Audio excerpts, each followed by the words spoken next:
She signed the papers without looking at him. That was what broke Adrian Vaughn first. Not the finality of the documents, not the attorney's quiet voice reading terms he had already memorized, not even the sound of the pen scratching across the last page of their marriage. It was the fact that Evelyn never once lifted her eyes to his face. 7 years. And she signed him away like a lease agreement she was relieved to be done with. He watched her hand move across the paper, steady, deliberate, and felt something in his chest that he refused to name. He had prepared for this. He had told himself on the drive over that he was ready. He was not ready. But Adrian Vaughn did not show things. That was the first thing anyone who knew him understood. So he sat across the mahogany table in the law office on 53rd Street, his jaw locked, his posture controlled, and he watched his wife, his ex-wife now, in the space of a signature, push the papers back across the table. And he picked up the pen. If you've stayed with this story this far, do me one favor before we go any further.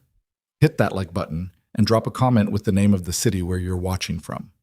I want to see how far this story has traveled. Now let's go back to where it all began to fall apart. The law office was on the 31st floor of a building that caught light badly in the afternoon.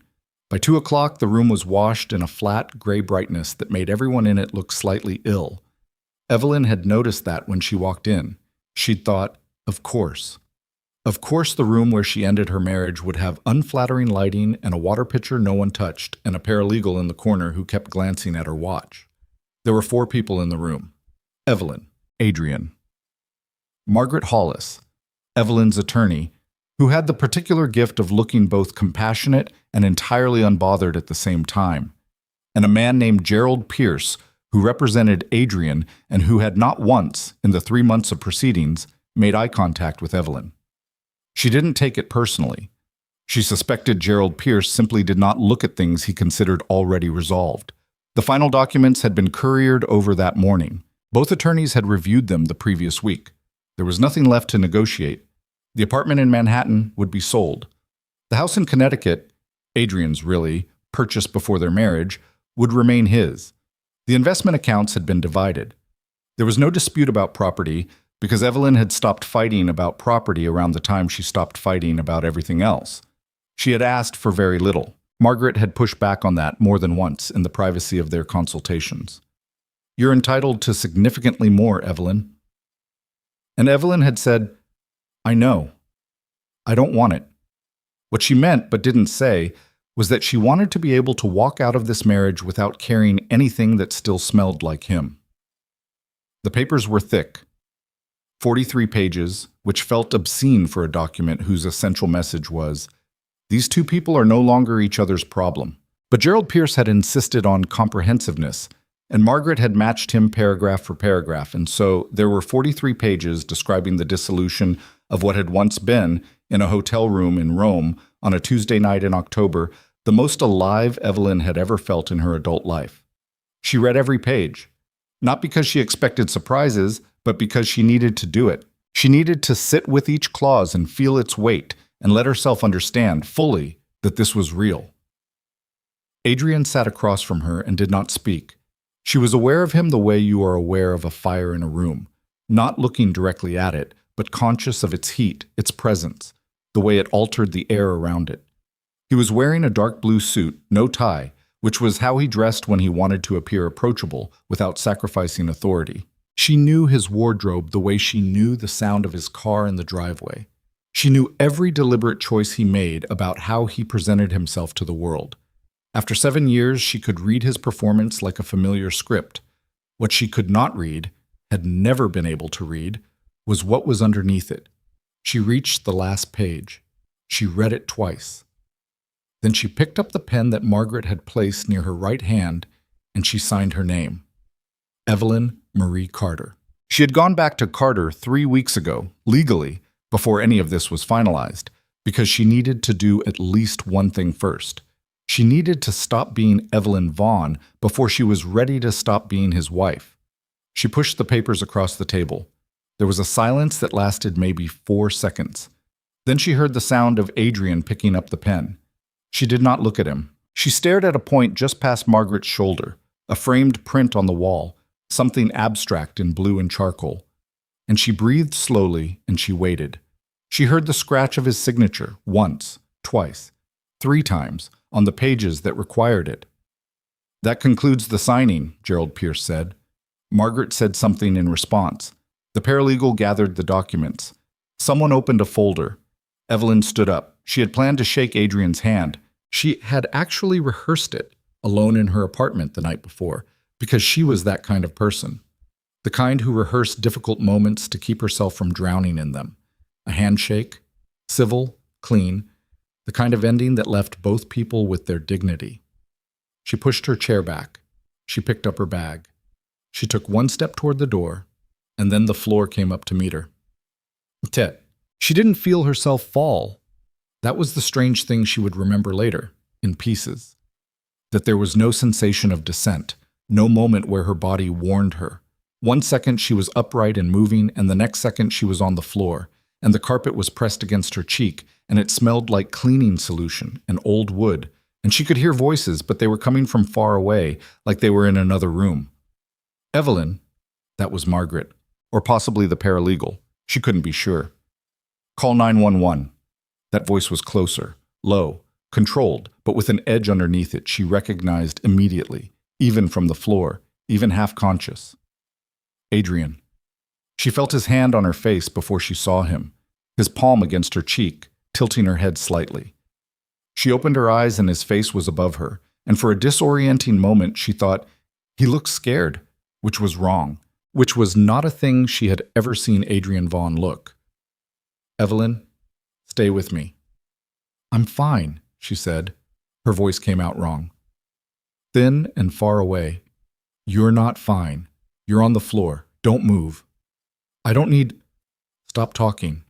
And then, quieter. "Please." That please, she would think about that later. She had not heard him say please like that in a long time. Like it cost him something, like he was willing to pay it. She closed her eyes again. Isam. The paramedics arrived in 11 minutes. Evelyn was conscious by the time they got there, sitting up against Margaret's arm, insisting she was fine in a voice that convinced no one. Her blood pressure was low. Her skin was cold. She had not eaten that morning, she admitted, because the thought of food had made her nauseous for the past several weeks, and she had attributed it to stress, because her life had contained very little, besides stress, for the past year. And it seemed reasonable.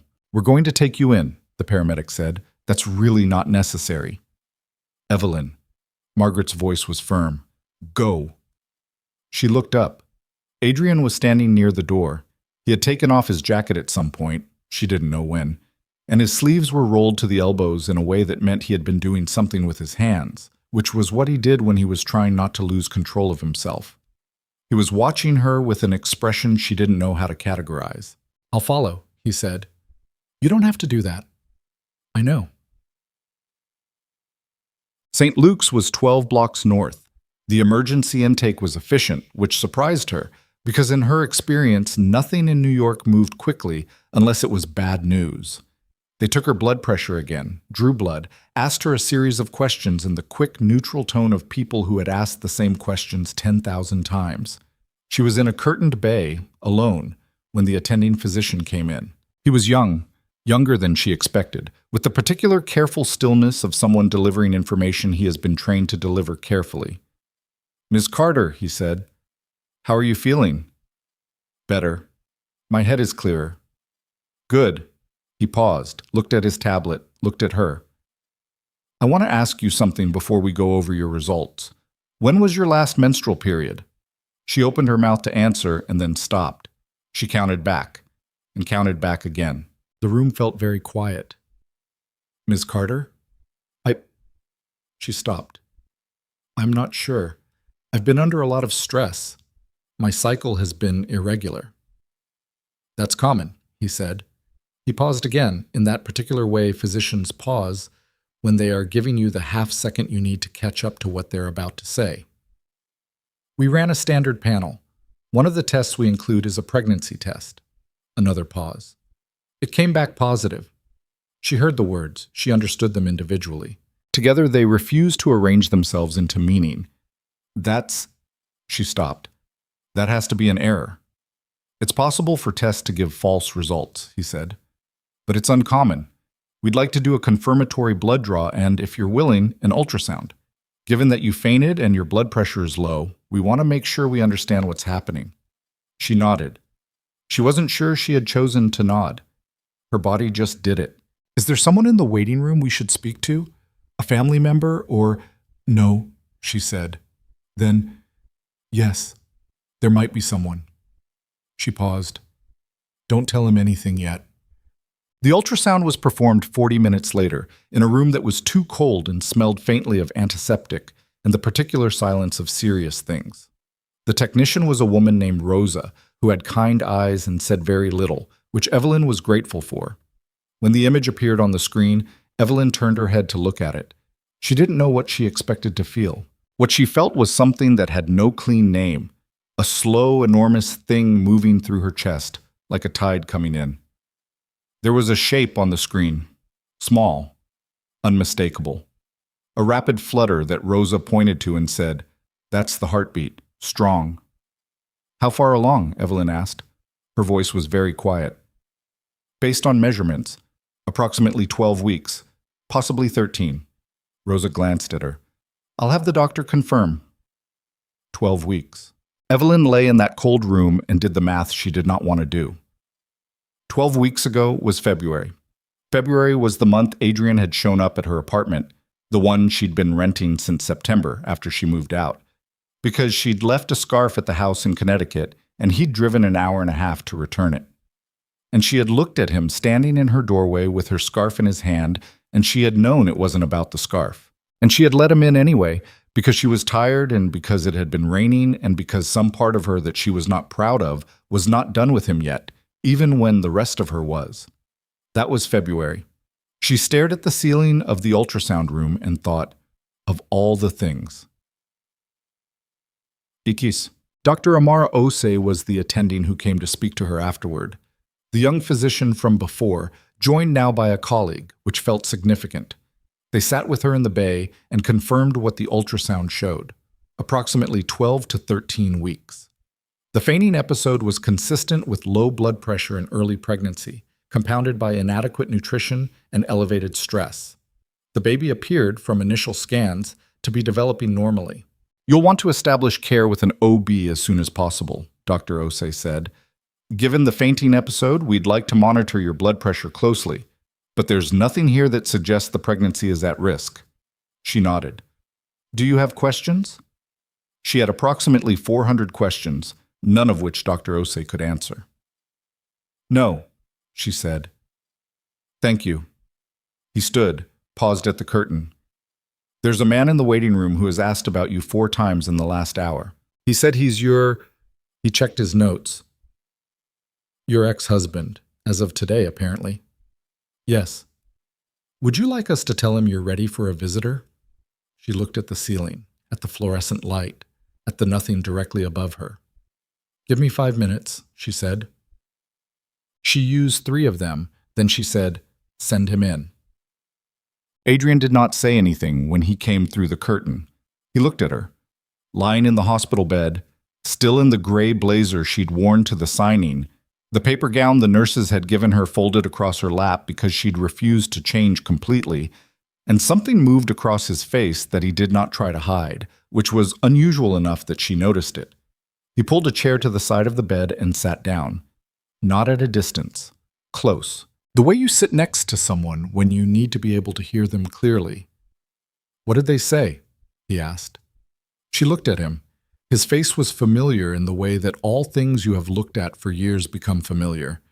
The line of his jaw, the slight tension around his eyes that never fully relaxed, the way he held himself even when he was sitting, like he was always ready to stand. She said, "I'm pregnant." The silence that followed was the longest she had ever sat in. Adrian's face did something she could not describe. It moved through several things in the space of a few seconds. A kind of shock, then something underneath it, then something underneath that, until she could not read what was on the surface anymore because there were too many layers moving at once. "How far?" he said. His voice was steady, just barely. 12 weeks. He absorbed that. She watched him absorb it. She watched the calculation happen. She could always tell when Adrian was calculating. There was a particular stillness in him, and she watched it complete. He said, "February?" "Yes." He put his elbow on the rail of the bed and pressed his fist against his mouth. He stared at the curtain for a long moment. Then he looked back at her. "Are you—" He stopped. Started again. "How are you? Are you okay?" "They say the pregnancy looks normal. The feigning was low blood pressure. I haven't been eating well." "Evelyn."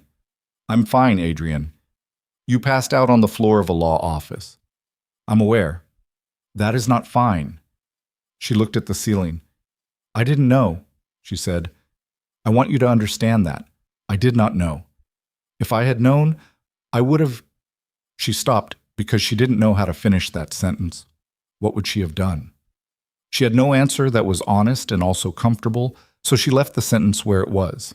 "I know you didn't know," he said. His voice was quieter now. "That's not what I'm—" He exhaled. "I'm not accusing you of anything. You're not accusing me, but you're counting back to February, and you're wondering if that night changed anything about how we got here." He didn't answer. "Go ahead," she said. "Wonder it out loud if you need to." "That's not what I'm doing." "Adrian." He met her eyes. "Would it have changed anything?" he asked. And there was something raw underneath the question, something he was trying to contain and not quite managing. "If you'd known, would we have—" "I don't know," she said. "That's the only honest answer I have." He nodded slowly, like he had expected that answer, and it still landed harder than he'd prepared for. The curtain shifted slightly in the air from the hallway beyond it. Somewhere outside, a cartwheel squeaked against tile. The hospital moved around them, indifferent. "I want to be involved," he said. "I know you do. That's not a request for anything right now. I need you to know that." She looked at him, at the man she had spent 7 years with, at the man she had learned to love, and then learned to fear, and then learned to grieve, and then signed away on 43 pieces of paper an hour and a half ago, at the man who had driven 90 minutes in February to return a scarf, and she had let him in, and now she was lying in a hospital bed with 12 weeks of consequence between them. "I know," she said again. The silence this time was different. It wasn't comfortable, say. She didn't think silence between them would be comfortable again for a very long time, possibly ever. But it was honest, and for the first time in longer than she could accurately remember, honest felt like enough. She turned her head toward the small frosted window in the wall. The afternoon light was fading. Outside, the city was doing what it always did, moving, indifferent, continuous, without any awareness that 2 people in a curtained bay on its east side had just had their endings canceled. She rested her hand on her stomach, just lightly. She wasn't sure why. Behind her, she heard Adrian's breath catch, but a small fractured sound, quickly controlled. She did not turn around, but she did not move her hand. They kept her for observation until 7 in the evening. Margaret Hollis called twice and Evelyn answered the second time and gave her the minimum necessary information in the tone of a person who has used up all available emotional bandwidth and needs the conversation to be brief. Margaret was, to her credit, brief. Adrian stayed. She didn't ask him to. She didn't ask him to leave either. He sat in the chair beside her bed, and he was quiet, which was the one thing he had always been genuinely good at. Being present without requiring anything from the presence. That had been one of the things she had loved about him, early on, before she understood that his silence could also be a door that locked from the inside. A nurse named Denise came in at 5:30 to check her blood pressure and left a pamphlet on the bed. "Your first trimester, what to expect." Evelyn looked at it for a moment and then turned it face down. "You should read it," Adrian said. "I'll read it at home." "I could—" He stopped. She looked at him. He was looking at the pamphlet. He had his hands loosely clasped between his knees, which was a posture she'd rarely seen on him, something almost humble in it. "I was going to say I could come with you, to your apartment, to make sure you—" He stopped again, looked up. "That's not appropriate." "No," she agreed. "Okay. You can call," she said. "Tonight, to check." He looked at her for a moment. Then he nodded, once. "Okay?" At 7, Dr. Osei came back with discharge instructions. a referral for an OB, and a prescription for prenatal vitamins. He shook Evelyn's hand. He looked at Adrian, who had stood when the doctor entered, with a glance that was professionally neutral and somehow still managed to take in the entire situation. "Take care of yourself," Dr. Osei said to Evelyn. "I will." "Both of you," he said, and then corrected himself, and looked at her stomach for half a second, and she understood what he meant and said nothing. In the elevator going down, she and Adrian stood on opposite sides. The doors reflected them both, his height, her stillness, the distance between them. She watched the floors descend on the panel above the doors. In the lobby, she stopped. "My car is north," she said. "I know. Mine's in the garage on 56th. He paused. "I'll walk you." She wanted to say no. She had been wanting to say no to Adrian for 4 years in various forms and with varying degrees of success. But she was tired, and her head still felt fragile, and the city outside the glass doors was loud and bright in the way it always was at the end of the day, full of people going places with purpose. "Okay," she said. They walked out together into the cold air of early May, and the city opened around them, and neither of them spoke. But he walked slightly to her left, positioning himself between her and the traffic, which was an old habit of his, one of the ones she had never thought to resent, and she noticed it and said nothing. They walked 1 block, then 2. At the corner of 54th, she stopped at the light. He stopped beside her. The sign above them cycled to walk, and the crowd around them began to move, and she stood still for 1 more second, watching the green man blink. Then she said, without looking at him, "We're going to have to figure out what this is." "I know," he said. "Not tonight." "No." "But soon." "Yes." The light began to cycle back. She stepped off the curb and into the current of people, and he followed, a half step behind, and the city absorbed them both. He called at 9:17. She was sitting on her kitchen floor with her back against the cabinet under the sink, which was not something she could explain rationally. It was simply where she had ended up after she'd come home and dropped her bag by the door and stood in the middle of her apartment for several minutes without being able to identify what she needed to do next. The floor was cold through her slacks, and she hadn't turned on most of the lights, and the prenatal vitamin prescription was still in her coat pocket, unread. Her phone lit up on the tile beside her. His name. She looked at it for 2 rings, then she picked up. "I'm home," she said before he could ask. A pause. "Okay." Another pause. "Did you eat?" "Not yet." "Evelyn?" "I was going to." She leaned her head back against the cabinet. "I just sat down for a minute." "What did you eat today?" "Before." She thought about it. Coffee at 6 in the morning, half a piece of toast that she'd thrown away because the smell of the butter had turned her stomach. Nothing after that. "Enough," she said.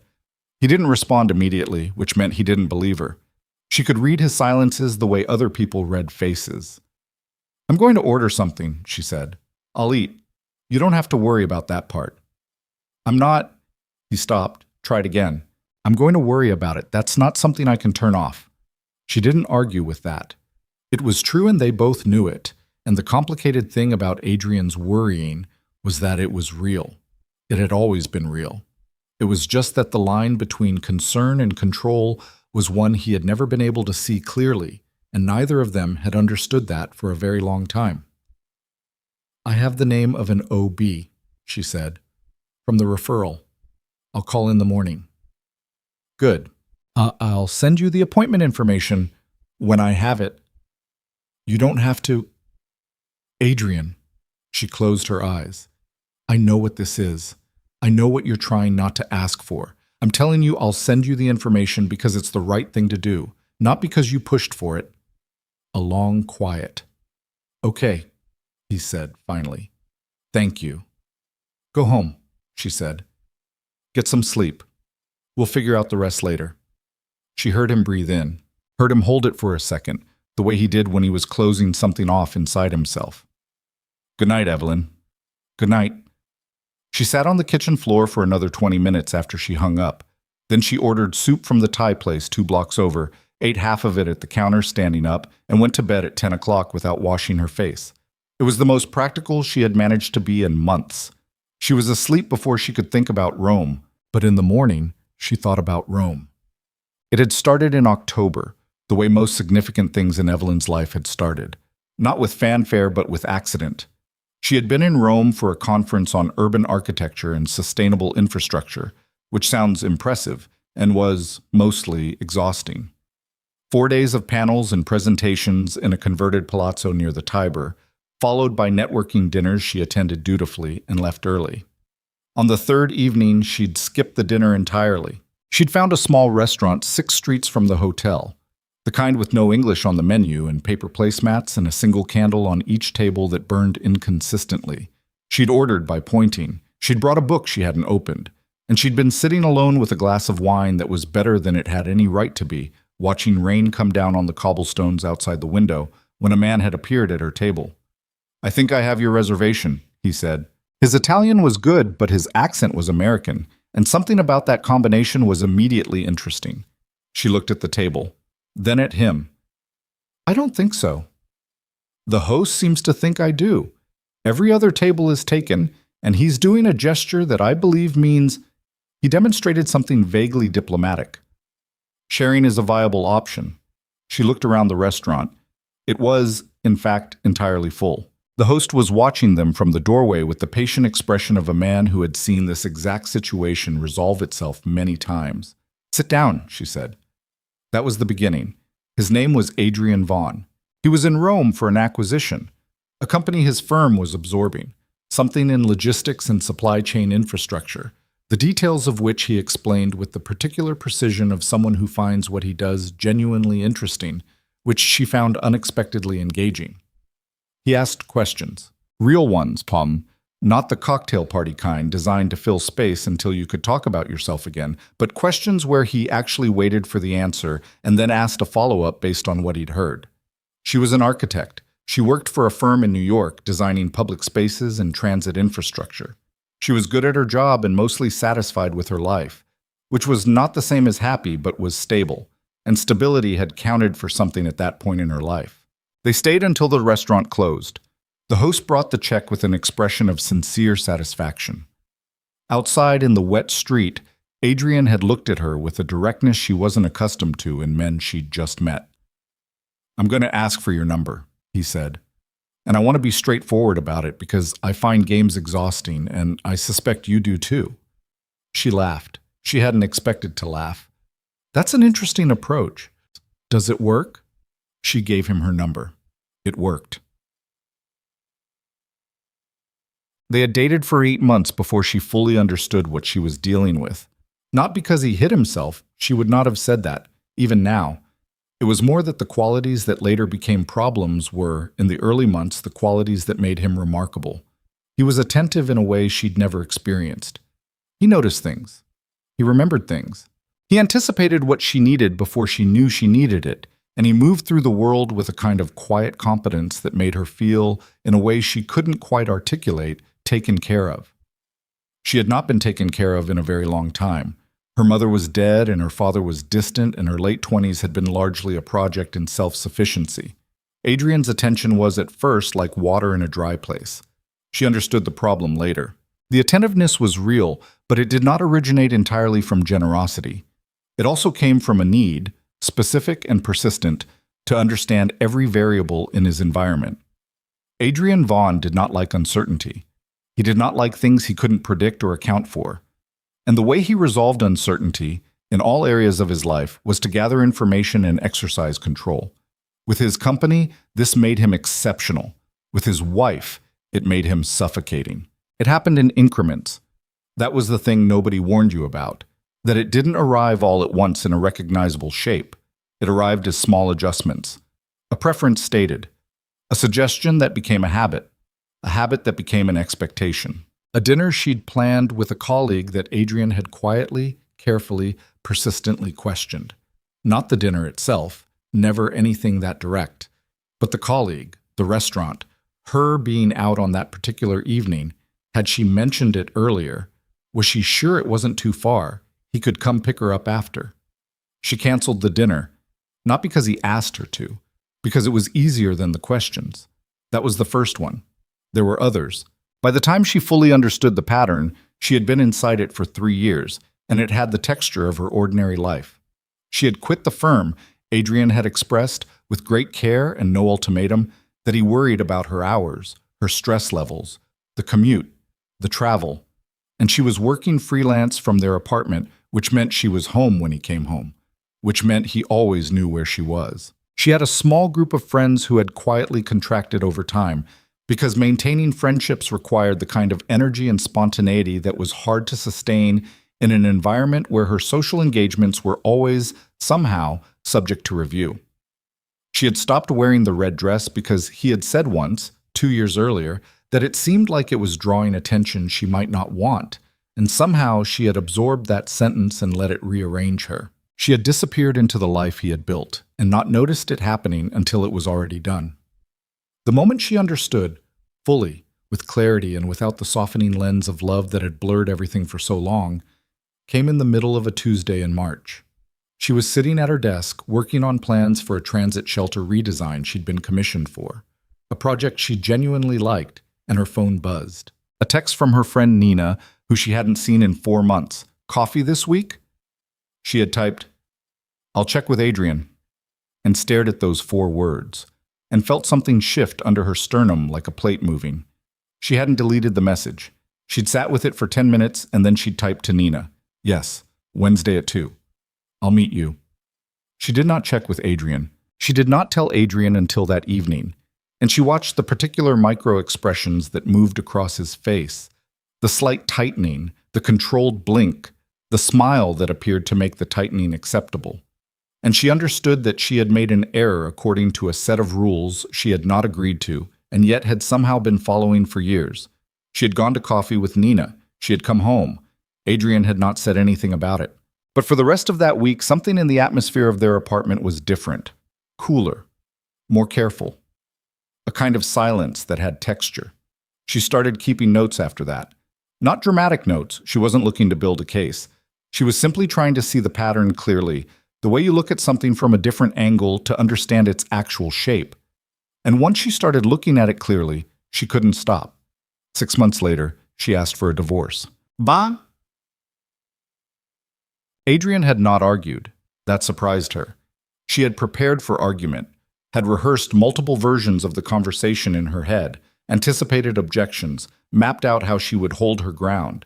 Instead, he had sat very still for a long time and then said, "Is there anything I can do?" "No," she said. "No, Adrian." He had nodded. He had accepted it with the same controlled stillness with which he accepted everything, and that in itself broke something in her because she had wanted, she could admit this only to herself, some evidence that he had understood the weight of what was being said. Some crack in the composure. Some evidence that the years had cost him something. But that was not who he was. He contained himself. He always had. She hired Margaret Hollis. He hired Gerald Pierce. And they had spent the next 10 months negotiating, in the polite and catastrophically expensive language of attorneys, the terms under which 2 people who had once shared everything would share nothing. The OB appointment was 2 weeks after the hospital discharge. Dr. Rachel Ewan had an office on the Upper East Side and a manner that was direct without being cold, which was the exact balance Evelyn needed and had been prepared to go through multiple referrals to find. She had told her the situation simply.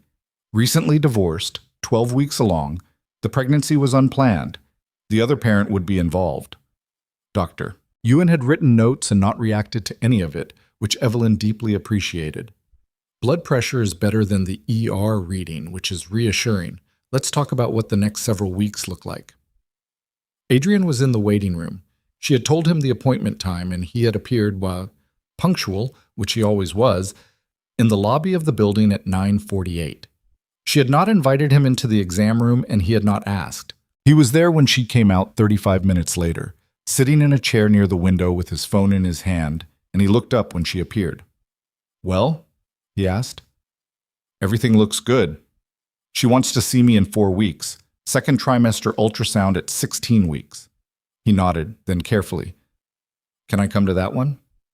She studied him. He looked, she thought, like a man trying very hard not to want something too visibly. "Yes," she said. "You can come to that one." Something moved across his face and was quickly settled. Thank you. They walked out of the building into the April morning, which had turned unexpectedly warm.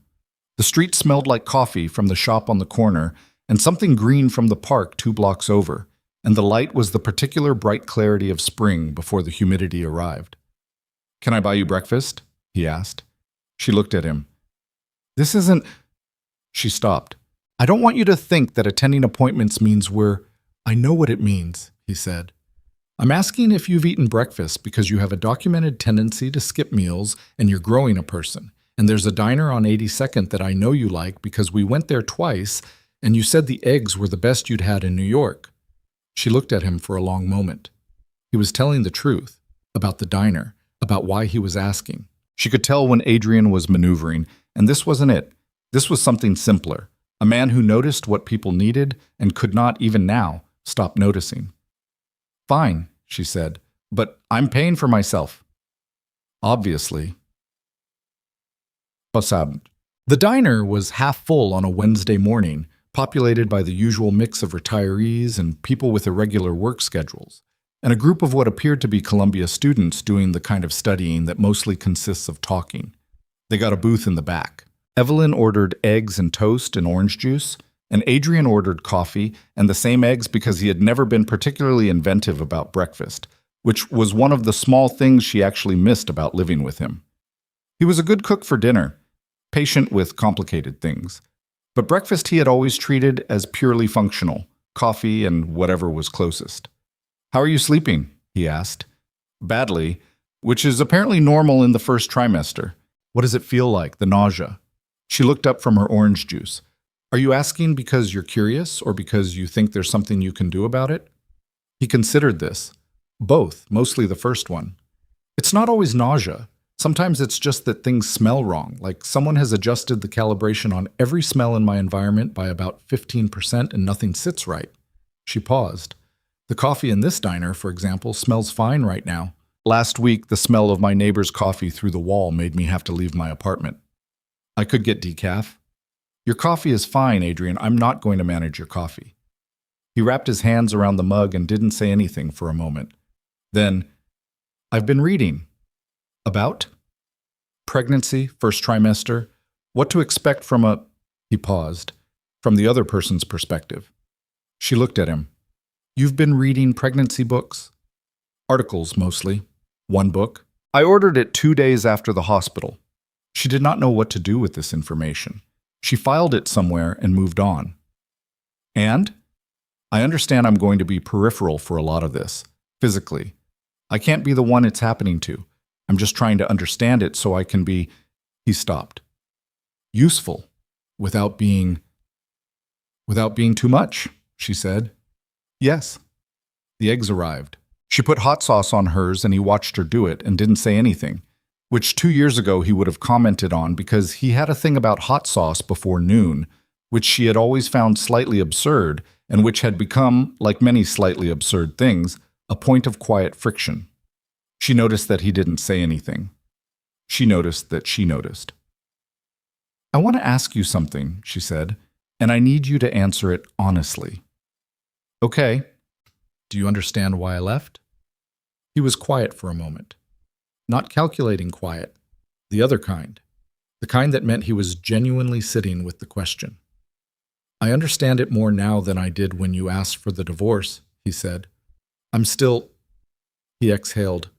I'm still working on understanding all of it. The honest answer is that I've spent most of the last 10 months telling myself a version of it that probably lets me off easier than the truth does. She looked at him. That's the most honest thing you've said to me in years. He winced slightly. Not dramatically, barely perceptible, but it was there. I know. I didn't leave because I stopped loving you. She said it carefully, like something that needed to be placed precisely. I left because I was disappearing inside the life you had us living, and I didn't know how to stop it while I was still in it. And the most painful part was that you never meant to do it. I know you never meant to do it. That's not... He stopped. That's not a defense. No, it's not. Evelyn. He put down his fork. I'm not looking for one. I'm not trying to... I'm not sitting here because I think I can convince you that I've fixed something in 2 weeks. I know I haven't. I know I don't even fully understand what's broken." He paused. "I'm sitting here because we're having a baby and I want to figure out what that means, and I didn't want to do it over the phone." She looked at the table, at her eggs, at the small pool of hot sauce on the side of the plate. "Okay," she said. "Okay? We figure it out." She picked up her fork. "Not all at once, not today. But we figure it out." He nodded. He picked up his own fork. They ate in a silence that wasn't comfortable and wasn't hostile and was, she supposed, honest, which was more than they'd managed in a long time. Outside the window, the street moved in its ordinary Tuesday rhythm. A woman pushed a stroller. A delivery man double-parked and didn't care. The light changed, and the crowd at the intersection reshuffled itself, and nobody noticed two people in a corner booth trying to locate the beginning of a language they hadn't spoken in years. The weeks that followed were careful. That was the best word for it. Careful. Adrian called every few days. Not every day, which she suspected required effort on his part, because Adrian's instinct was always toward more contact, more information, more certainty about the state of things. But he called on Tuesdays and Thursdays and Sunday evenings, and the calls were brief and specific and did not mostly trespass. He asked about her health, about how she was sleeping, about the prenatal vitamin prescription she had filled, eventually, after the pharmacist had looked at her receipt in a way that communicated appropriate medical concern. He did not ask where she was going or who she was seeing or what her schedule looked like. He did not suggest things she should or shouldn't do in the way he once had, beneath the surface of a gentle observation, reliable as a tide. She noticed the effort. She didn't thank him for it, because she wasn't sure that thanking someone for not controlling you was something she was willing to do. But she noticed. Nina noticed too, in the way that friends who have known you a long time notice things before you name them. "You seem less," Nina had started to say, sitting across from Evelyn at the coffee shop on Bleecker they'd reclaimed as theirs over the past several months, since Evelyn had moved to the apartment 6 blocks from it. "I don't know," Les braced. "That's a strange thing to say. You've been braced since before you filed, like you were constantly waiting for something to hit you." Nina cupped her hands around her latte. She was a ceramicist who made enough money at it to be surprised, with the chronic practicality of a middle child who was raised to expect less. She was one of the people who had contracted from Evelyn's life during the marriage and had reappeared, without comment, the week Evelyn signed her apartment lease. Is it the pregnancy, or is it him? Both, probably. "Are you two?" "No," Evelyn said. "We're not anything. We're co-parenting something that isn't born yet and trying not to make it worse than it has to be." Nina looked at her with the particular expression that meant she had an opinion and was deciding whether it was wanted. Evelyn shook her head slightly. Nina drank her latte. "I'm not saying it's wrong," Nina said eventually.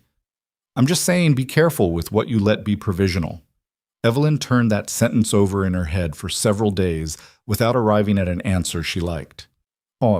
At 16 weeks, they went to the ultrasound together.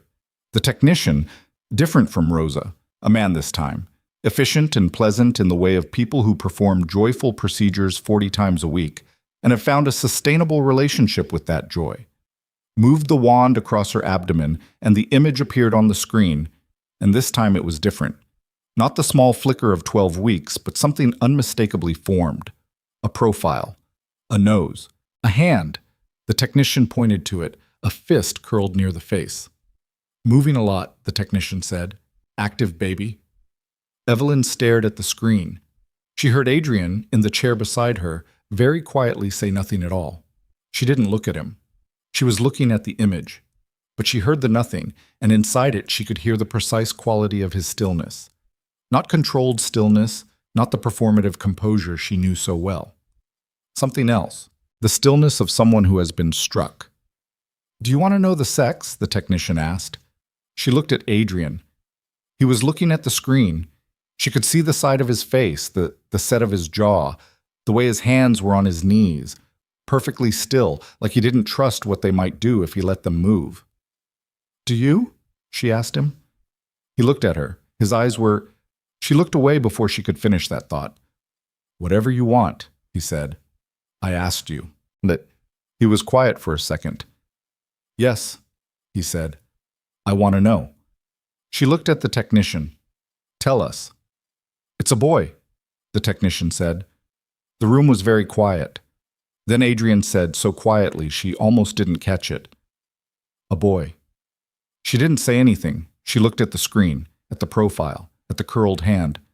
Outside, after, they stood on the sidewalk in the yellow-gray light of a city afternoon. She had the printed ultrasound image in a small envelope the technician had given her. Adrian had his hands in his pockets. A boy, he said again, like he needed to say it again to believe it. A boy, she agreed. He looked at her. There was something on his face that she had never seen there in 7 years of marriage. An openness, unguarded and unperformed, that made him look briefly like someone she didn't fully know. Younger, maybe. More breakable. I don't know how to do this right, he said. I need you to know that I know that. Knowing it is different from doing it differently, she said. I know that too. She looked at him for a long moment. We have about 23 weeks to figure out what differently looks like, she said. We should probably start. He nodded. He pulled his hands out of his pockets and looked at them briefly, like he was checking they were still there. Then he looked back at her. Can I see the picture? She opened the envelope and handed it to him. He took it and held it and looked at it in the way you look at things that rearrange you without your permission. She watched him look at it. She let him have the moment without filling it. After a while, he handed it back. Thank you, he said. And she understood, from the way he said it, that he was not just thanking her for the photograph. She put it back in the envelope. She tucked it into her bag. Come on, she said. I need to eat. He fell into step beside her, and they walked south in the early afternoon, and the city moved around them the same as it always had, indifferent and continuous, and between them something that had no name yet moved too, careful and fragile, and not yet sure of its own weight. The trouble started, as trouble often does, on an ordinary evening. It was 6 weeks later. She was 22 weeks along, visibly pregnant now, the kind of obvious that strangers acknowledged on the subway with glances and offered seats. She had been having a good stretch. The nausea had largely lifted as doctor.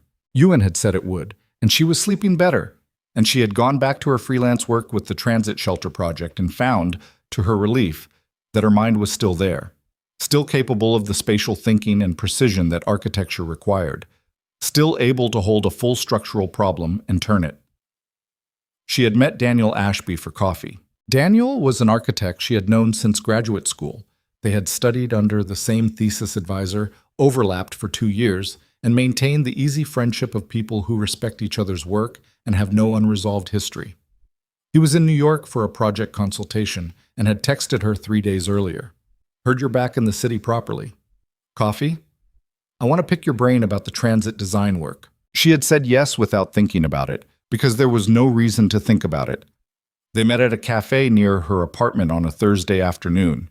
Daniel was the same as he had always been, tall, slightly disheveled in the way of people whose minds are always partly elsewhere, genuinely interested in her work, funny in a way that made conversation easy without requiring anything from her. They talked for an hour and a half about design methodology and city planning and the transit shelter project and a conference he thought she should submit to in the spring. He congratulated her on the pregnancy with the uncomplicated warmth of an old friend and moved on without belaboring it. She walked home in the late afternoon feeling, for the first time in a long time, like a professional person whose professional life was resuming. She had not told Adrian about the coffee, not because she was hiding it. She told herself this later, and believed it because it was true. She had not told him because she did not think of it as something that required telling. It was coffee with an old colleague. It was the kind of thing that should require no announcement, no context, no explanation. She did not account for the fact that Adrian walked past the cafe. He was there, she found out later, for a meeting at a building 2 blocks over. He had been leaving, had been walking south, and he had passed the window of the cafe and looked in, which is the thing people do when walking past cafe windows, because movement and light draw the eye. And he had seen her, sitting across from a man he did not recognize, laughing at something the man had said. She had been laughing, she remembered, because Daniel had said something funny about an elevator pitch he'd given that had gone spectacularly wrong. He did not come in, he walked past. But he called that evening, and the quality of the call was different. She noticed it within the first 30 seconds. A particular compression in his voice, a formality that had not been there in recent weeks. He asked how her day was. She said fine. He asked if she'd gone out. She said yes. She'd met an old colleague for coffee. A pause. Who? And there it was. She felt it land in her chest. Not anger, not quite. More like recognition. The return of something she had been cautiously allowing herself to believe might be different now. Daniel Ashby, she said. We went to graduate school together. He's an architect. He's in town for a project. I didn't know you were still in touch with him. We're colleagues. We stayed in touch. Another pause. You didn't mention it. I didn't mention it because it wasn't significant. It was coffee, Adrian, an hour and a half with a colleague. I know. Do you? He was quiet. I saw you, he said, through the window. I was walking past. She closed her eyes. Then you saw me having coffee with a colleague. You were laughing. I was having a conversation. Yes, I laughed. Evelyn, stop. She kept her voice flat, because if she let any heat into it, it would become a fight, and she did not have the energy for a fight. Stop right there. Listen to what you're doing. Silence. You saw me through a window with someone you didn't recognize, and now you're calling me and asking why I didn't tell you about it. That's what you're doing. That is the thing you are doing right now. He didn't answer. I told you about the coffee, she said.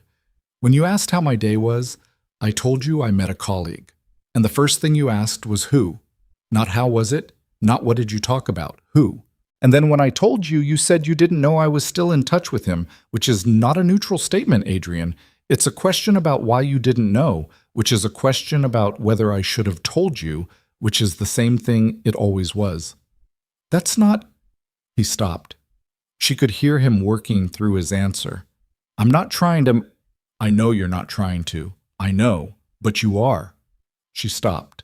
She sat down on her couch. She was suddenly exhausted in a way that went deeper than physical. I can't do this, she said. I cannot be back here. In this conversation, with this dynamic, I just cannot. Evelyn, I need you not to call me tonight, she said. I need some time. A long silence. Then, okay. She hung up and sat in her apartment in the gathering dark and felt the particular grief of someone who had hoped for something and has been reminded, gently and thoroughly, that hope is not the same as change. She turned off the lamp. She sat in the dark for a while. She thought about the ultrasound image on her refrigerator, the profile, the curled fist, and she thought about Daniel Ashby saying he's going to be a handful. Look at that, when she showed it to him, and laughing, and how simple that had been. She thought about the fact that she was 22 weeks pregnant and legally divorced and living alone, and the person who was supposed to be figuring out how to be different had looked in a cafe window and managed, in one phone call, to be exactly the same. She did not call Adrian back. In the morning, she called Nina. He did the thing, she said when Nina picked up. Nina didn't ask which thing. Okay, she said. Come over. Evelyn got her coat. Nina lived in a third-floor walk-up in Carroll Hill that smelled permanently of clay and linseed oil, and on good days, whatever she was testing in the small convection oven she used for glaze experiments. Evelyn had spent more time in this apartment over the past 8 months than she had in the previous 4 years combined, which told her something about what the marriage had done to the geography of her life. She sat on Nina's couch, a large, low thing covered in a Turkish blanket that had seen better decades, and held a cup of tea she hadn't asked for but accepted, and told Nina the phone call in full. Nina listened the way she always listened, without filling the silences or rushing toward the conclusion. When Evelyn finished, Nina turned her mug in her hands and looked at the middle distance for a moment. What did you feel when you hung up? Nina asked. Tired, Evelyn said. Just tired. Not angry? I was angry for about 4 minutes. Then the anger ran out and there was just tired underneath it. That's worse than angry, Nina said. I know. They sat with that for a moment. Outside Nina's window, a garbage truck was working its way down the block. The sound of it, hydraulic, mechanical, ordinary, filled the silence and then faded. "The thing that kills me," Evelyn said, "is that I was prepared. I went in knowing who he is. I knew that rebuilding trust was supposed to take time and that he wasn't going to be different overnight. I told myself all of that." She stopped, and then he looked through a window and made one phone call, and I felt like I was right back in the apartment on Park Avenue, running through the list of things I hadn't told him fast enough. "You're not back there," Nina said. "I know. Your name is Carter. You live 6 blocks from here. He cannot get into your apartment." "I know that, Nina. I'm just saying it out loud because sometimes it helps to hear it said out loud." Evelyn looked at her tea. It was chamomile. Nina always gave her chamomile in situations like this, on the theory that anything with caffeine would make the feelings louder. "What do I do?" she asked. "What do you want to do?" "I want to know if it's possible for a person to actually change, or if we just keep performing change until the circumstances get difficult enough to show us who we still are." Nina was quiet for a moment. "That's a real question." "I know it's a real question. I'm asking you." "I don't know," Nina said. "I think some things change and some things don't. I think the question of which is the one you're actually trying to answer." Evelyn leaned her head back against the couch. She was 22 weeks pregnant, and it had begun, in the past few weeks, to be physically apparent in a way that changed how she inhabited her own body. A shift in her center of gravity, a heaviness in the evenings, a persistent awareness of the small weight moving inside her that was sometimes wonder and sometimes terror and sometimes just fact. She pressed her palm flat against the side of her stomach, which she did now without thinking, the way you reach for a lamp switch in a dark room you've memorized. "He felt something when he saw that ultrasound," she said. "I know he did. It wasn't performed. I've watched Adrian perform emotion for 7 years, and I know the difference." "I believe you. But feeling something and being someone different are not the same thing." "No," Nina agreed. "They're not." Evelyn closed her eyes. The baby moved, a flutter, low and unmistakable, which she had learned to recognize in the past 3 weeks as distinct from everything else her body did. She stayed still for a moment, feeling it. "I'm not going back to him," she said. It wasn't a decision so much as a statement of something she'd already known. That's not what I'm debating. I'm trying to figure out what 23 more weeks of this looks like, what the next year looks like, what it means to raise a child with someone you love and are afraid of and cannot fully trust." Nina looked at her. "You said love." "I know I said love." She opened her eyes. "That's always been the problem." She didn't call Adrian for 4 days. He didn't call her either. She noticed that the absence of the calls, which in past weeks had come reliably on Tuesday, Thursday, Sunday. Tuesday passed with nothing, Thursday the same. She didn't know if the silence meant he was exercising restraint or if it meant something had shifted, and she found that she couldn't tell from the inside which she preferred. On the 5th day, she texted him, "I have a checkup on Monday. 10 a.m., Dr. Ewan's office." "You don't have to come," he replied 4 minutes later. "I'll be there." She put her phone face down and went back to work. The appointment was a routine one: blood pressure, weight, fundal height, the 24-week blood work panel. Dr. Ewan moved through it with her usual efficient warmth, asked about sleep and symptoms and whether the heartburn had started yet, and Evelyn answered in the clipped, competent way she managed medical appointments when she wanted to feel in control of something. Adrian was in the waiting room again when she came out. He stood when he saw her. They walked out together. On the sidewalk, he stopped. She stopped beside him. "I owe you an apology," he said. She waited. "What I did? The phone call. I know what it was. I'm not going to dress it up or explain it in a way that's supposed to make you understand why it was reasonable, because it wasn't. I looked through a window and I didn't like what I felt. And instead of sitting with that feeling alone, I brought it to you. I made it your problem." He paused. "That was wrong."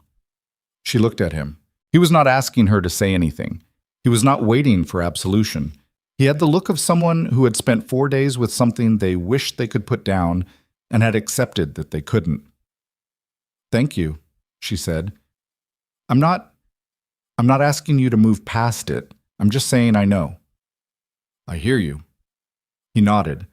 They started walking, not together with intention, just both of them moving south because that was the direction of the subway.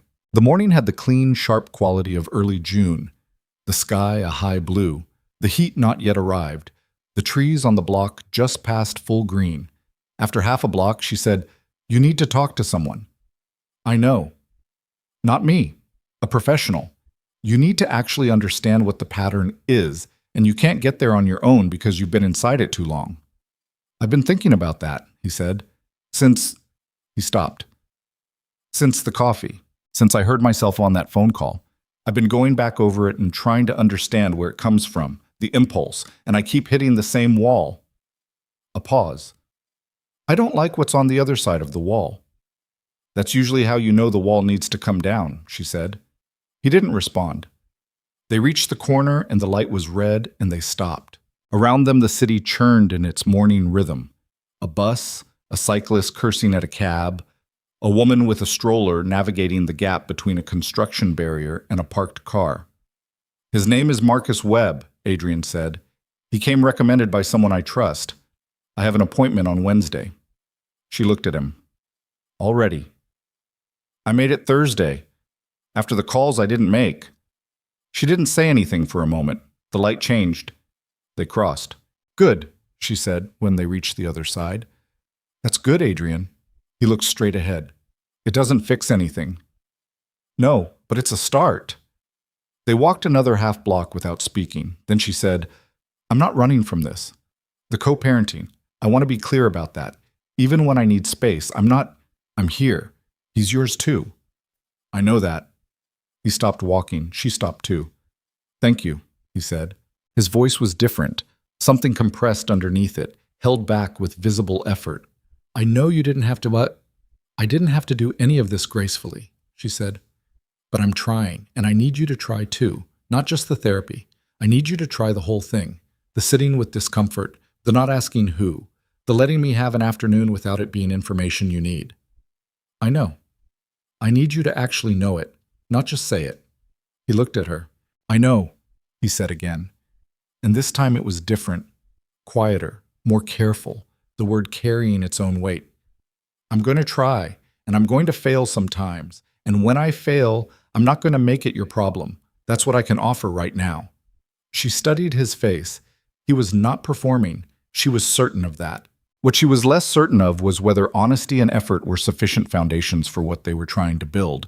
And she understood that the answer to that question was not something either of them could know in a parking lot outside a medical building on a Monday in June. It was only something time would answer. "Okay," she said. "That's enough for now." They parted at the subway entrance.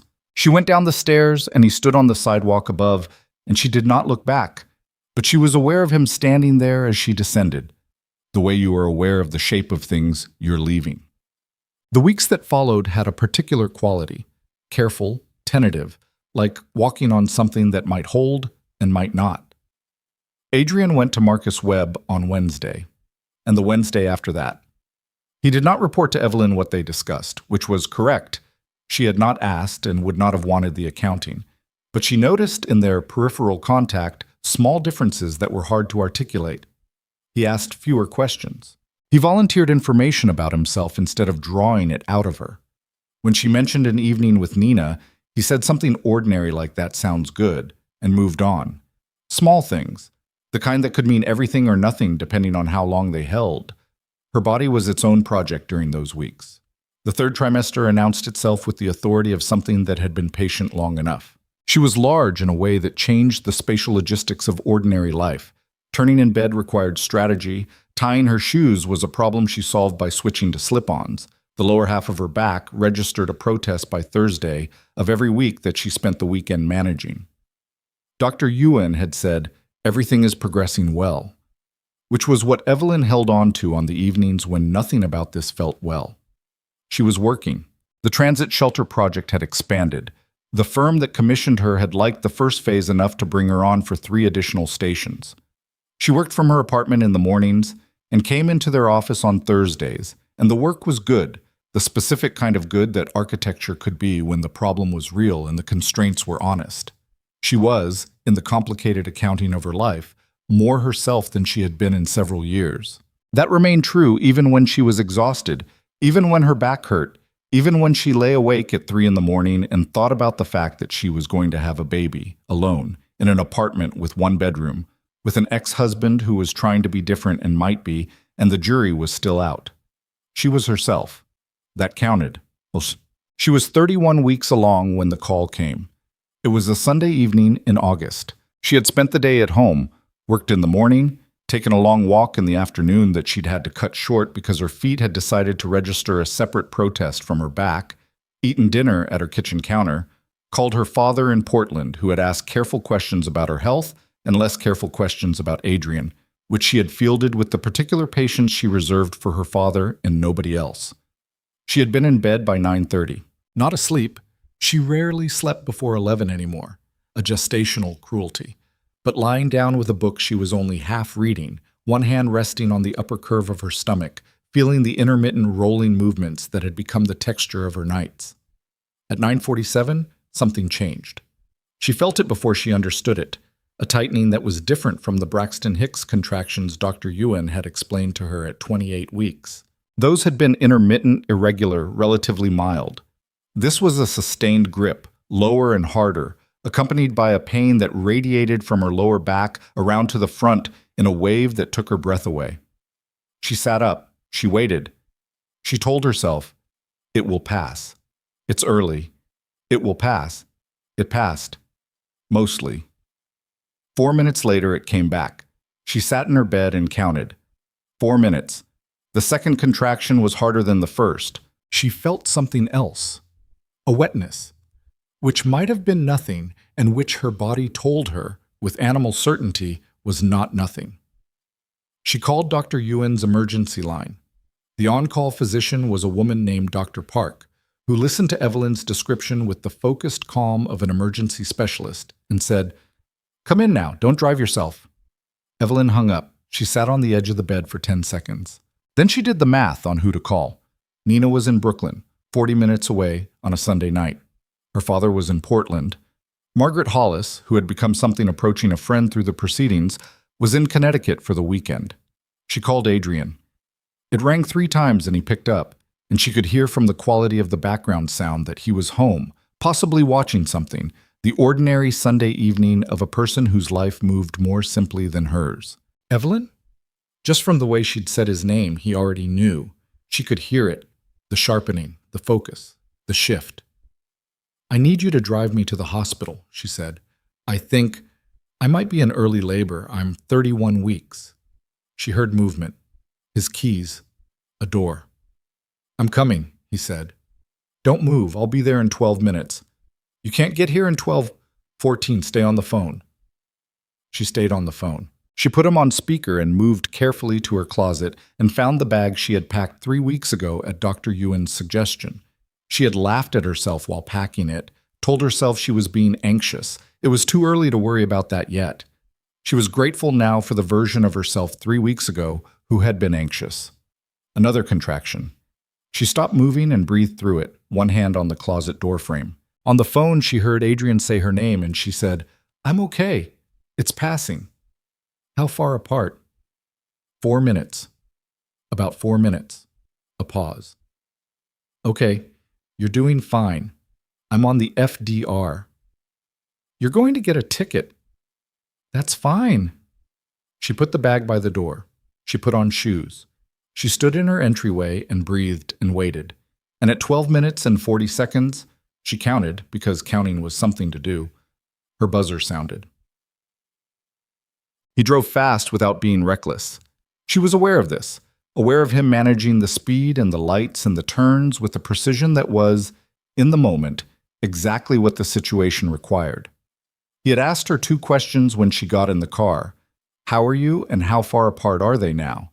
And after she answered both, he had said okay, and driven and not filled the space with anything additional, which was more than she had expected from him in a crisis, and which she filed away. Mount. Sinai West was 22 minutes from her apartment.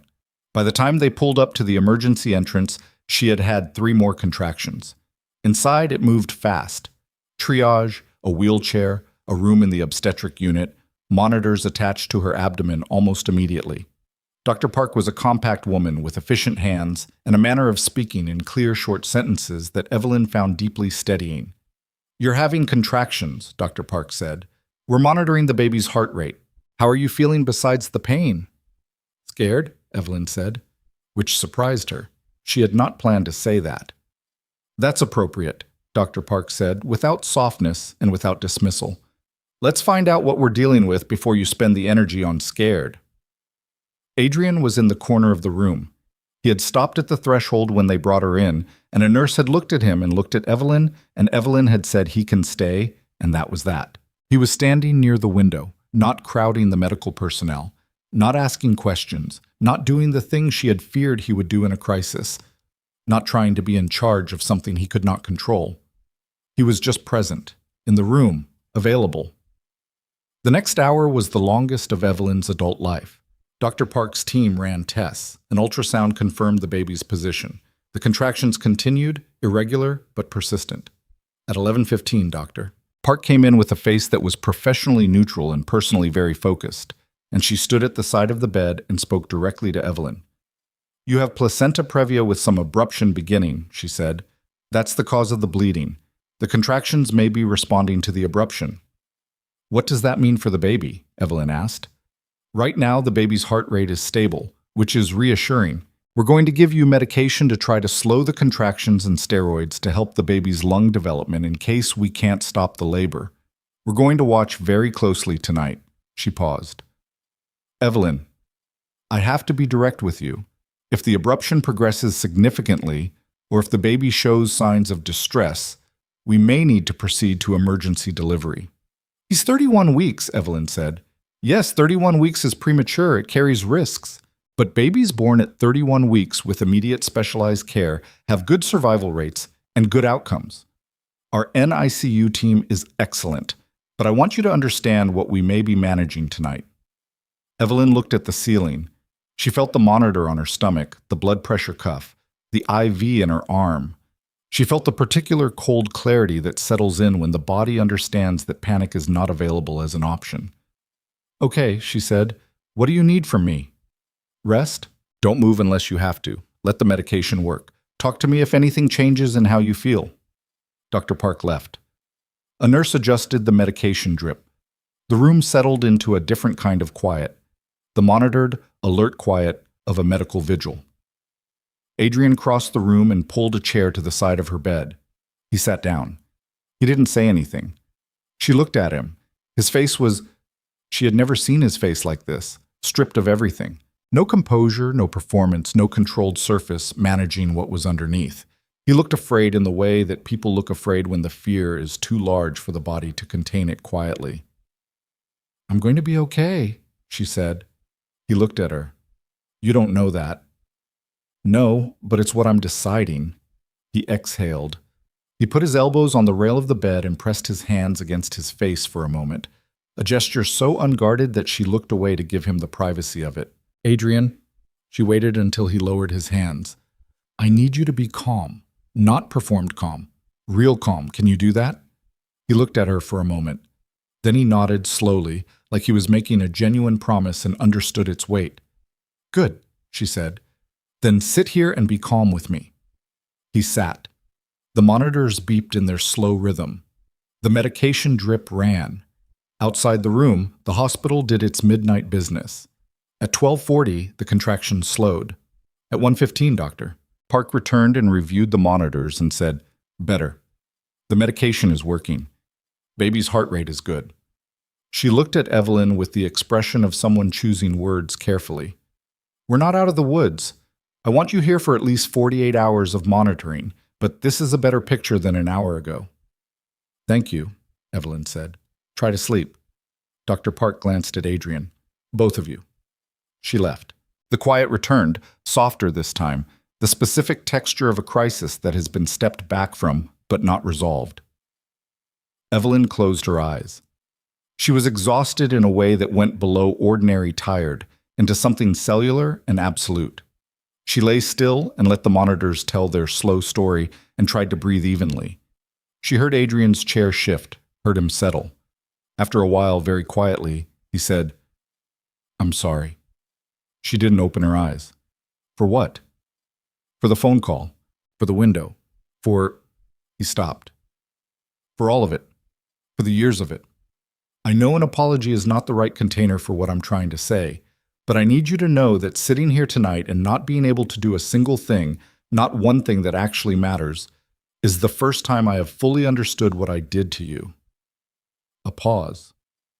What it feels like. To be in a situation and have no control over the outcome. She lay still. She considered that. That's how I felt, she said. For years.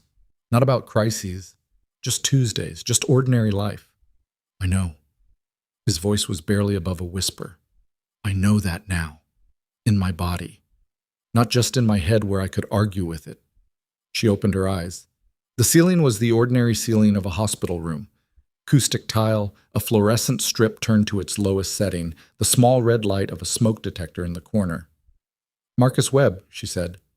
Is he helping? He's making it worse before it helps. Which he said would happen. A pause. He asked me why I needed to know where everyone was. What I was afraid would happen if I didn't, and I gave him all the practical answers, and he waded through all of them, and then he asked what I was actually afraid of. A pause. That was a harder conversation. What did you say? Quiet for a moment. I said I was afraid that if I wasn't watching, things would leave. People would leave. He paused. That they already wanted to, and I was the only thing keeping it from happening. She was still. She listened. He asked me where that started, and I started talking about the company, about business, about accountability and performance, and he let me do that for about 5 minutes, and then he said very calmly that he didn't think we were talking about the company anymore. Another pause. We weren't. She turned her head toward him. He was looking at the monitors, not at her, which made it easier for him to say what he was saying. She understood. Your mother, she said. It wasn't a question. She had known it, in the way that you know the shape of a thing without having its name for years. He looked at her. Something moved across his face and was absorbed. Yeah, he said, just that. She had never met Adrian's mother, who had died 2 years before they met. A long illness, the details of which Adrian had conveyed in the flat, efficient way he discussed things that cost him. She had known, in a general sense, that the relationship had been complicated. She had not known, because he had never told her, the specifics of what complicated meant. She had not pushed, because Adrian did not respond well to pushing, and somewhere in those years she had stopped pushing on most things. You should have told me that, she said. I know. Not to excuse it, but I should have known what I was dealing with. I know, he said again. I didn't have the language for it. I'm not sure I understood it was a thing I was dealing with until someone made me look at it directly. She looked at him in the low light, at the man who had sat across from her in a law office 4 months ago and watched her sign papers with an expression she couldn't read, at the man who had appeared at her hospital bedside that same evening and said, I want to be involved with a simplicity that she had not been able to dismiss, no matter how much a part of her had wanted to, at the man who had, tonight, driven 14 minutes in 12 and stood in the corner of this room and not tried to take charge of a single thing that wasn't his to take. She was not ready to call that enough. She wasn't ready to call it anything. She was 31 weeks pregnant, in a hospital bed with a monitoring device measuring her son's heartbeat. And the next 24 hours were what they were. And the future was not a place she had the bandwidth to examine tonight. But she looked at him. She let herself look at him. Go get a coffee, she said. From the machine in the hall. Bring me a water. He stood. You should be sleeping. I'll sleep when you get back. Go. He went. She heard his footsteps in the corridor, steady and receding. She turned her head toward the monitor and watched the line trace its rhythm. The baby's heartbeat, steady, persistent, 31 weeks old, and already working hard at the business of being alive. She put her hand on her stomach. She felt a small movement in return, or thought she did, the baby responding to the pressure, or just moving on his own schedule, indifferent to the drama of the evening. Hang on, she said very quietly. Just hang on. The monitor beeped. The hospital breathed around her. Down the hall, she heard the sound of a vending machine dispensing something. When Adrian came back, she was still awake.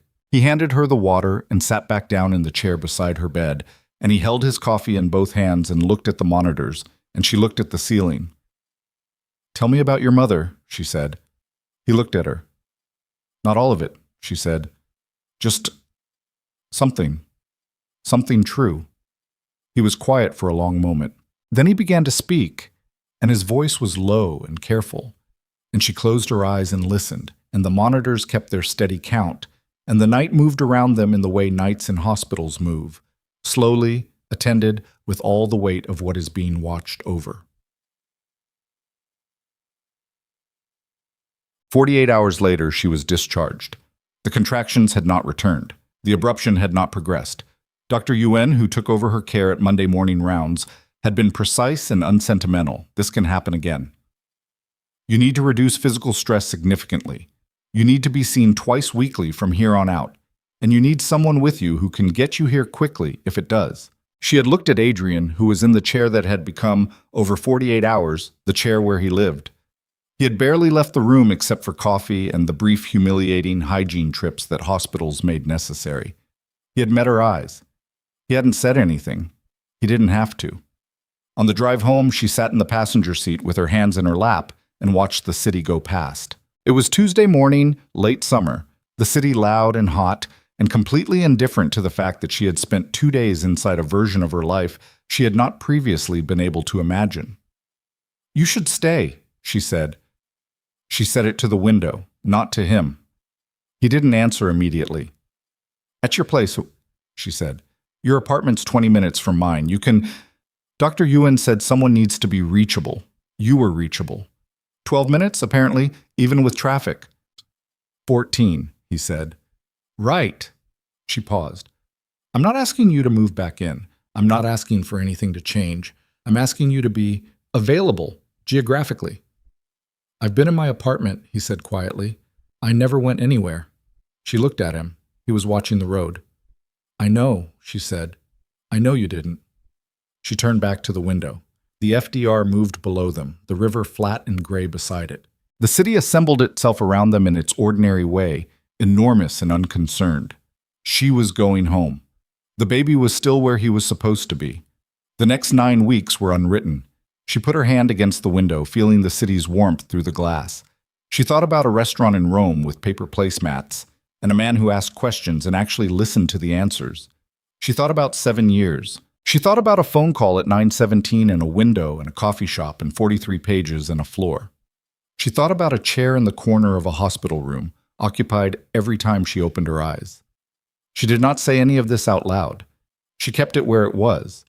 But she stopped looking at the window, and she looked at his hands on the wheel instead, and she kept looking for a long time, and he didn't say anything, and neither did she. She didn't ask him to come inside when they got back to her apartment. He pulled up to the curb and put the car in park, and she sat in the passenger seat for a moment with her bag in her lap, not moving, looking at the entrance to her building as though she was making a calculation. He didn't fill the silence. That was new enough that she still noticed it, the way he had learned or was learning to wait. "Thank you," she said, "for the last 2 days. You don't have to thank me for that." "I know I don't have to." She opened the door. "I'm choosing to." She got out slowly, one hand on the door frame, because 31 weeks and 2 days in a hospital bed had made her body feel provisional in a way she didn't like. He was out of his side before she'd straightened up. Not rushing to her, not taking her arm without asking, just positioned between her and the traffic, which was the old habit she had noticed before and still said nothing about. "I'll call tonight," he said, "to check in. Okay?" She looked at him. He looked at her. It was one of those moments that existed outside the ordinary pace of things, too brief to be significant and too weighted to be ordinary. Then she turned and walked into her building, and the door closed behind her, and she did not look back. Upstairs, she stood in the center of her apartment and took inventory. It smelled slightly stale from 2 days unoccupied. Her book was still on the bed where she'd left it Sunday evening, face down on the page she'd been half reading. The dinner she hadn't finished was in the refrigerator, covered in plastic wrap, a fact she discovered when she went to get water and stood looking at it for a moment before closing the refrigerator door. She sat on the couch and called Dr. Ewan's office to schedule the twice-weekly monitoring appointments. Then she called Nina. Nina answered on the second ring with, "I'm already in the car." "You don't have to." "I'm already in the car, Evelyn." She arrived 40 minutes later with groceries and the particular focus competence she deployed in emergencies, which was considerable. She did not ask a lot of questions. She put food in the refrigerator and changed the sheets on Evelyn's bed and made dinner. Actual dinner, rice and chicken and something with ginger that filled the apartment with a smell so normal and good that Evelyn felt unexpectedly like crying. She did not cry. She sat at her kitchen counter and ate and let Nina talk about a ceramics commission she was working on, a large installation piece for a hotel lobby in Chicago, the logistics of which were apparently a nightmare in the most satisfying way.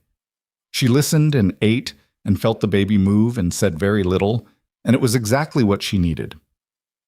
After dinner, Nina poured herself a glass of wine and looked at Evelyn across the counter. "Tell me about the hospital," Evelyn told her. "The contractions, the drive, the 48 hours of monitoring, Dr. Park and Dr. Ewan. The medication that had worked, the chair in the corner that Adrian had occupied for 2 days without being asked." Nina listened without interrupting. "He told me about his mother," Evelyn said. "At some point around 2 in the morning, just started talking, things he'd never said in 7 years of marriage." "What kind of things?" "The way she left." She looked at her water glass. "Not death. She didn't die when he was young or anything like that. She left when he was 11, walked out, moved across the country. He didn't see her for 3 years. She paused. "He said the worst part wasn't the leaving. It was the period before it, when he could tell something was wrong, but no one would tell him what. He said he spent those months watching her constantly, trying to read her, trying to figure out if today was going to be a good day or a bad one, whether she seemed happy, whether she was still—" She stopped. "Whether she was still planning to stay." Nina was very quiet. "And he just never stopped doing that," Evelyn said. "Moved it onto everyone else, needed to know where people were, needed to read the room, needed all the variables accounted for so he could know, in advance, if something was going to leave." She exhaled. "And I was the person who actually did leave, which is—" She shook her head. "It doesn't excuse it. I want to be clear that I know it doesn't excuse any of it. But sitting in that hospital room at 2 in the morning, it's hard to hate someone when you understand what made them." "You never hated him," Nina said. "No. That was always the problem, wasn't it?" Evelyn looked at her. "Probably." Nina turned her wine glass slowly in her hands. "What do you want, Evelyn? Not what's practical. Not what makes sense for the baby or for the co-parenting or for any of the structures you've built around this situation. What do you actually want?" Evelyn thought about it. She sat with the question honestly, which was harder than it sounded because she had spent a significant amount of the past year not examining it too directly, maintaining a deliberate blur around the center of the thing so she could function around the edges of it. "I want him to be who he was at 2 in the morning in that hospital room," she said, "all the time, not in a crisis, just ordinarily." She paused. "And I don't know if that's possible. And I don't know if the not knowing is something I can live in indefinitely." Nina nodded. She didn't offer an answer because she was wise enough to understand there wasn't one to offer. She refilled her wine and they sat together in the kitchen while the city moved outside the window. And after a while they talked about other things. The remaining weeks of the pregnancy organized themselves around the twice-weekly monitoring appointments, which Evelyn attended with the grim efficiency of someone managing a project with a fixed deadline. Dr. Ewan was satisfied with each visit. Blood pressure within acceptable range, baby's growth tracking well, the abruption stable and not progressing. "You're doing everything right, doctor," Ewan said at 34 weeks, which was the kind of sentence that sounded like praise and functioned more like instruction. Adrian drove her to every appointment. This had not been explicitly negotiated. After the hospital, she had said geographically available, and he had understood that to mean the appointments too, and she had not corrected the interpretation. He drove and waited and drove her home. And sometimes she told him how the appointment went, and sometimes she handed him the printed monitoring strip and let him read it himself. And those handoffs, paper to hand, numbers explained, the small logistics of shared concern, became their language for the weeks that followed. He was in his own apartment, which was 22 minutes away in light traffic and 14 minutes at 11 on a Sunday night. She had the number in her phone. She had used it once, and it had worked. She did not think too far ahead. This was a discipline she had never been naturally good at. She was a planner, an architect, someone who lived in the logic of what came next. But she had learned, over the past months, that the future was not a safe place to spend too much time. The future contained things she could not yet answer for. The present had appointments and monitoring strips and ginger tea and Nina's Tuesday check-in calls and the transit shelter project, which she had continued working on from home with the quiet, focused pleasure of someone who needs at least one thing to be uncomplicated. The present was enough. She stayed in it. Leo Vaughn arrived at 38 weeks and 2 days, which was not premature, not a crisis, not the emergency they had both quietly been bracing for since August. He arrived on a Thursday afternoon in October, which struck Evelyn, in the blurred aftermath, as improbably apt.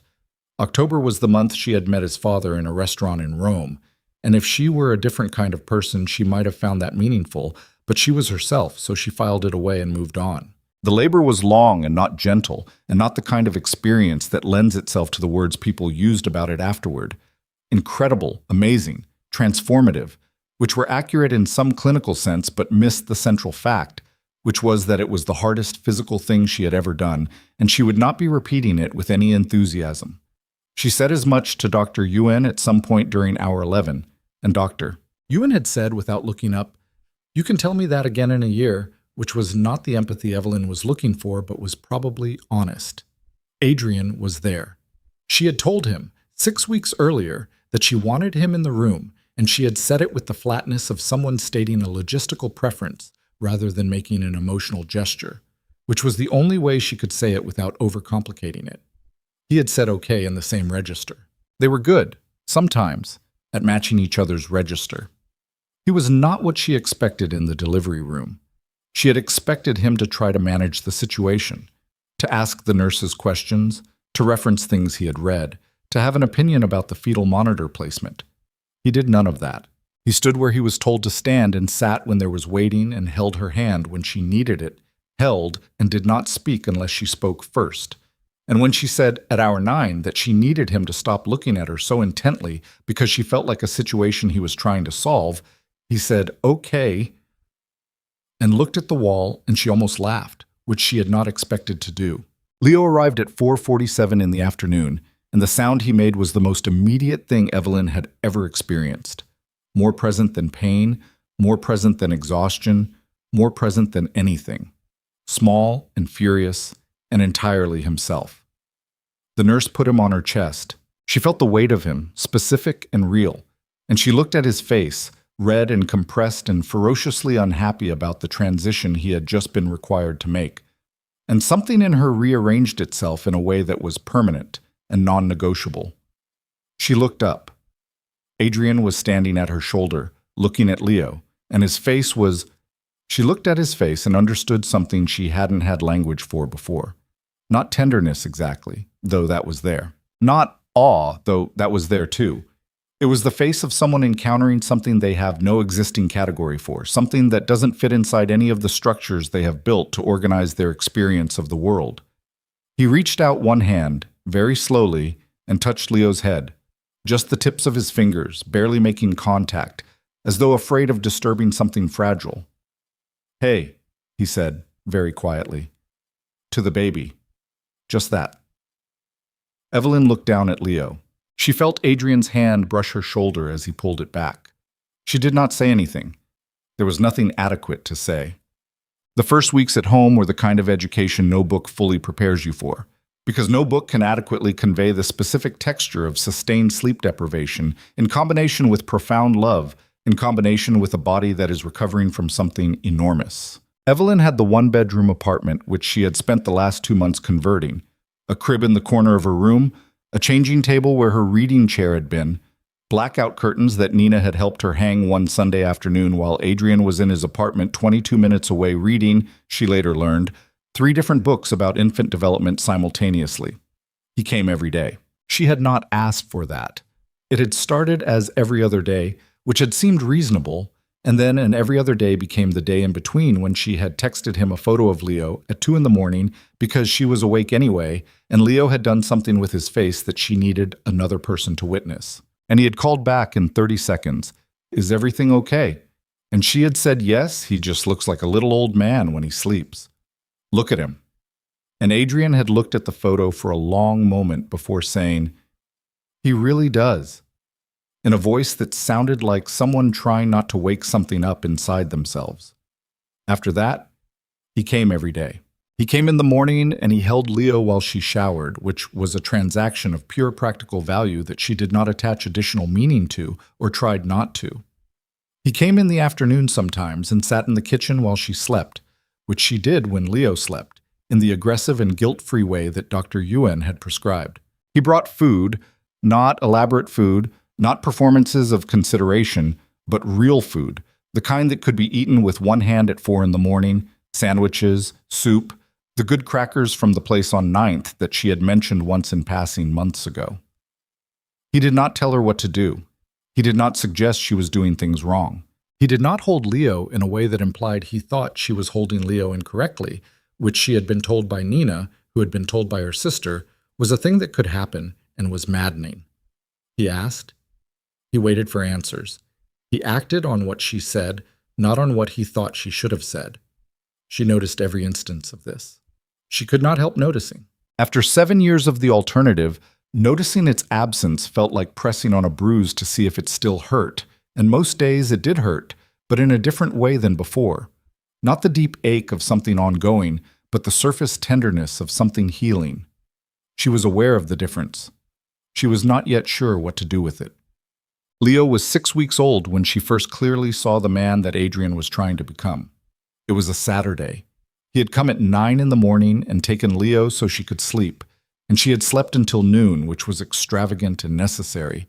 And when she came out of the bedroom, he was sitting in the armchair she'd moved from the living room to the corner near the window, with Leo against his chest, and he was talking. He didn't hear her come out. He was looking at Leo and talking in the low, even voice that adults use with babies, not because they think the babies understand the words, but because the words are a way of being present, a way of saying, "I am here, you are here, and I am paying attention." He was telling Leo about the building he could see from the window, describing it, brick by brick, explaining how buildings were put together, what made the arch above a window structural or decorative. His voice was patient and specific. He was teaching a 6-week-old about load-bearing walls. She stood in the doorway and watched him. He was not performing this. She understood that immediately, with the certainty she had learned to trust in herself over the past year. There was no audience for it. He thought she was asleep. This was just who he was in a room with his son when no one was watching. She went to the kitchen and made coffee and stood at the counter for a while before she went back. Later that afternoon, after Adrian had gone home and Leo was asleep, and she was sitting on the couch with the particular blank tiredness of a new mother, she thought about the armchair. She thought about load-bearing walls. She called Nina. "I watched him talking to Leo this morning," she said. "He didn't know I was there." "What was he saying?" "Architecture. He was describing the building across the street." Nina was quiet for a moment. "How did you feel?" "Like something shifted," she said. "Not dramatically, just I felt something move." "Moved how?" She thought about it. "You know when you've been carrying something for a long time and you put it down, and your arms are still shaped like the thing you were carrying, even though it's gone?" She paused. "Less like that. More like my arms started remembering what they feel like without it." Nina was quiet again, longer this time. "Evelyn, I'm not making a decision. I'm just describing a feeling." "I know. I'm not saying make a decision. I'm just—" A pause. "I'm glad you called me." "Who else would I call?" "Exactly," Nina said. At 8 weeks, Leo had his first pediatric appointment. The pediatrician was a woman named Dr. Sandra Cho, who had a practice on the Upper West Side, and who had been recommended by 3 separate people whose judgment Evelyn trusted. Dr. Cho examined Leo with the efficient thoroughness of someone who takes small humans seriously, measured and weighed and assessed with a running commentary that included Leo in the conversation the way some doctors included conscious adult patients, which Evelyn found immediately correct. "He's doing beautifully," Dr. Cho said, settling back. "Good weight gain, good muscle tone, tracking normally for adjusted age." She looked at Evelyn. "How are you doing? And I mean you, not the baby." "Tired," Evelyn said. "Functional." "Are you eating?" "Yes." "Sleeping when you can?" "When I have help." Dr. Cho looked at Adrian, who was in the chair beside Evelyn. "Is that you?" "Yes," he said. "Good." Dr. Cho clicked her pen. "The first 3 months are about survival. For everyone. Don't make major decisions. Don't make permanent assessments of your situation. Just get through it and reassess on the other side." She looked at Evelyn. "Both of you." In the elevator going down, Evelyn said, "She was talking to us like we're together." "I know," Adrian said. "We're not." "I know." She pressed the lobby button. The elevator descended. "I'm not saying it to put distance between us," she said. "I'm saying it because I think it's important to keep saying it, so we both know what this is." "What is it?" he asked. She looked at him. He was watching the floor numbers descend. His profile was familiar in the way that things you have looked at for years are familiar. The line of his jaw, the slight furrow he got when he was thinking carefully. "I don't know yet," she said honestly. He nodded. "Okay. Does that bother you?" "Yes," he said, "but not enough to push you for an answer you don't have." She looked at him for a moment. The elevator reached the lobby and the doors opened and the cool air of the building's entrance came in. She didn't move immediately. "That's new," she said. "I know," he said. "I'm working on making it permanent." She stepped out of the elevator. He followed. They walked out into the October afternoon, which was the same October she'd met him in years ago, in a city on the other side of the ocean, though she did not say this and was not sure whether he was thinking it too. The shape of their days settled into a pattern that was not a relationship and was not a relationship and was, she supposed, its own thing, a thing they had made out of necessity and crisis, and 2 days in a hospital room and a chair in a corner, and which had its own structure even without a name. He came in the mornings on weekdays. On weekends he came at noon, which gave her the morning hours she'd identified as her most productive and which she reclaimed for work in 2-hour blocks while Leo napped. The transit shelter project was nearing completion. She had submitted the final design for the 3rd station and received, in return, a commission request for a 4th, which she had stared at for a long moment before accepting, because it meant she was still capable of being the person she'd been trying to become in the years before everything divided into before and after. She had dinner with Nina on Wednesday evenings, which had become fixed since the hospital, and which neither of them had felt the need to discuss or formalize. Adrian stayed with Leo until she got back, which was usually 9 or 9:30. He was always gone by the time she came home, the apartment tidier than she'd left it, Leo asleep, the dishes in the rack drying. She noticed that too. The dishes. One Wednesday in November, she came home at 9:15 and found him still there. He was standing at her kitchen counter with a cup of coffee, and he looked up when she came in, and she could tell by his expression that he had meant to leave before she got back and had lost track of time. "Leo woke up at 8:30, he said. "I just got him back down." "Is he okay?" "Fine. Just awake. We had a conversation about it." He almost smiled. He made compelling points for why 8:30 was a reasonable time to be awake. I disagreed. Eventually, he accepted my position. She put her bag down by the door. She was still in her coat. The apartment was warm, which he had done. Turned the heat up without being asked, which she would have found intrusive 9 months ago, and now just felt like someone paying attention to the room temperature. "You can sit down," she said. "You don't have to leave this second." He looked at her, like he was checking whether that was what she actually meant or courtesy. "I mean it," she said. "Sit down." He sat. She hung up her coat and poured herself a glass of water and sat on the other end of the couch. Not far, not performing distance, just where she happened to sit. Leo's monitor was on the coffee table between them, its small green light blinking in its steady rhythm. "How's Marcus Webb?" she asked. "He asks uncomfortable questions," Adrian said, "and then sits there looking like he has nowhere else to be while you figure out how to answer them. Is that good?" "Apparently." He turned his coffee mug in his hands. "We spent 3 sessions on the phone call, the one about Daniel Ashby. Going back over what I was feeling, where it came from, what I did with it, instead of what I could have done. He paused. It's a slow process. Most real things are. He looked at her. He asked me what I want, not what I think I should want, not what's realistic given the situation, what I want. He paused. I told him. She waited. He said to tell you when I was ready. A pause. I've been trying to figure out when that is. She felt the particular stillness of a moment that is about to change its shape. She was aware of the green light on the monitor, the hum of the city outside, the coffee cup in his hands. Adrian, she said. I want to be with you, he said. Simple and direct, with none of the performance she might have expected, no framing or preamble. I'm not asking for that now. I know there's a long distance between wanting it and it being right. But you asked me to be honest, and I'm being honest. He paused. I want to be in the room. Not just in the morning on weekdays and weekends at noon. I want to be in the room.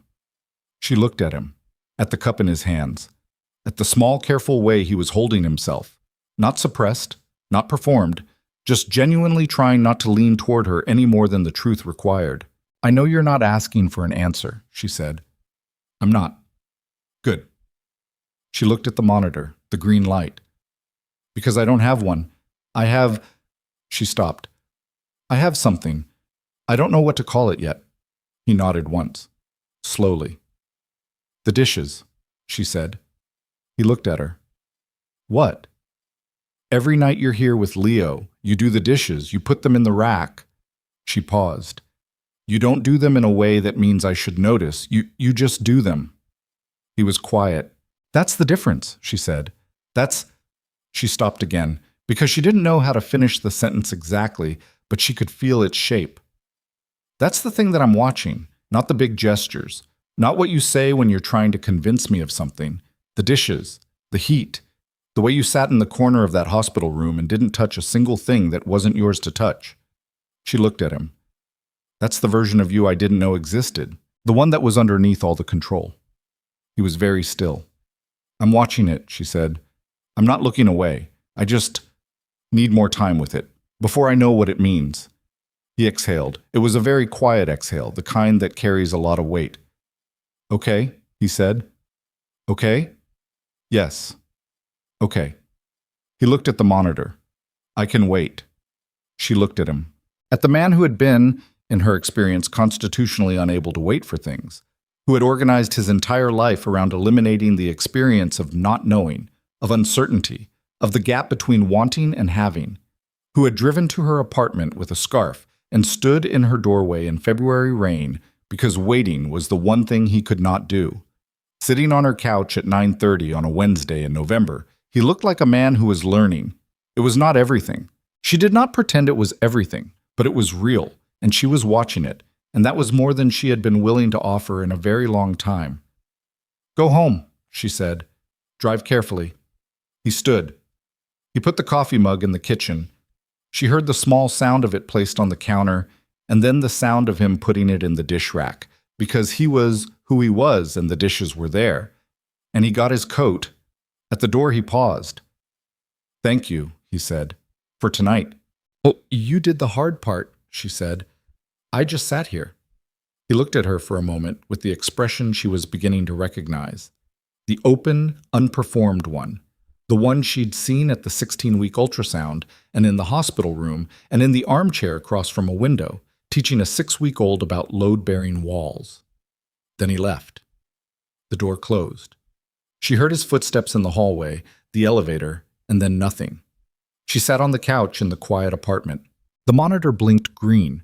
She could hear very faintly Leo breathing through the audio function, the small, steady sound of him asleep, whole and present and doing the work of being alive. She looked at the dishes in the rack. She stayed with that for a while. Then she got up, turned off the kitchen light, and went to check on her son. December came in cold and without ceremony, the way New York winters always did, not gradually but suddenly, as though the city had simply decided overnight that it was done with autumn and everyone would now adjust. The trees on Evelyn's block went bare in the space of a week. The heating in her building made the particular sound it made when it was working hard, a low clanking in the pipes that she had learned to sleep through and that Leo apparently found soothing because he slept better in December than he had in the warmer months when the building was quiet. He was 10 weeks old. He had begun, in the past 2 weeks, to look at things with genuine interest, tracking movement, following faces, fixing his gaze on the overhead light in the kitchen with the focused intensity of someone encountering electricity for the first time. He had also begun to smile, which Dr. Cho said was the social smile developing on schedule, and which Evelyn experienced not as a developmental milestone, but as the single most destabilizing thing that had happened to her in a year that had contained an extraordinary number of destabilizing things. He smiled at the ceiling fan. He smiled at Nina. He smiled at Adrian with a consistency and enthusiasm that Adrian received each time with an expression that Evelyn had stopped trying to look away from. She had stopped looking away from a lot of things. The Wednesday dinners with Nina continued. The twice-weekly monitoring appointments had ended at Leo's 6-week checkup, replaced by the ordinary schedule of a healthy infant, monthly pediatric visits, the gradual normalization of a life that had been, for the better part of a year, organized around the next medical appointment. Without the appointments anchoring her calendar, she noticed the space they left, and what moved into that space was the thing she had been putting at the edges of her awareness for weeks, careful not to look at it directly. She was looking at it now. It happened as the significant things in her life had a tendency to do without announcement.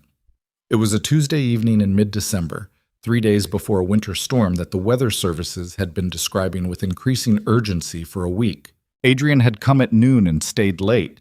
They had fallen into a kind of extended afternoon together, the three of them, in the way that happened sometimes when Leo was in a good mood and the apartment was warm and no one had a particular reason to end it. They had ordered food at 6. They had watched Leo work through the complicated business of recognizing his own hand, which took about 45 minutes and held their combined attention in a way that neither of them commented on, because commenting on it would have required them to say something about the fact that they were watching their son discover his hand together, and neither of them was ready to name what that was.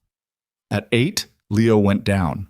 Adrian did the dishes. She changed into something warmer because the temperature outside had dropped 15 degrees since noon, and when she came back to the living room, he was in the armchair, the one from the corner, which had migrated gradually into the living room over the past weeks in the slow territorial drift of objects that belonged to a space, with his jacket still on, which meant he was preparing to go. She sat on the couch. The monitor blinked green. "Stay," she said. He looked at her.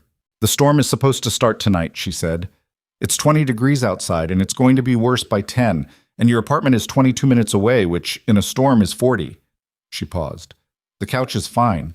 I've slept on it." He studied her. She could see him doing the thing where he checked what was being offered against what it actually meant, because Adrian Vaughn had been surprised before by the distance between the surface of a thing and its interior, and he had learned not to assume. "That's all you're saying," he said. Not a question, just making sure. "That's all I'm saying." He looked at the window. Outside, the first tentative snow was beginning.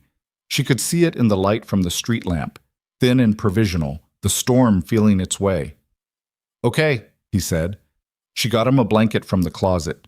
He took off his jacket and his shoes and settled on the couch with the efficiency of someone who is not going to make a production of this, and she turned off the living room light and said goodnight and went to bed. She lay in the dark for a while. The building clanked. Leo breathed in his small, even rhythm in the crib across the room. Outside, the wind was picking up. She could hear it, the particular sound of New York in a storm, the way the city absorbed weather and threw it back differently, the wind finding channels between buildings and becoming something louder than itself. She lay there and thought about what she had just done, and whether it was what she thought it was, and what she was going to do about knowing what she thought. She fell asleep before she arrived at an answer.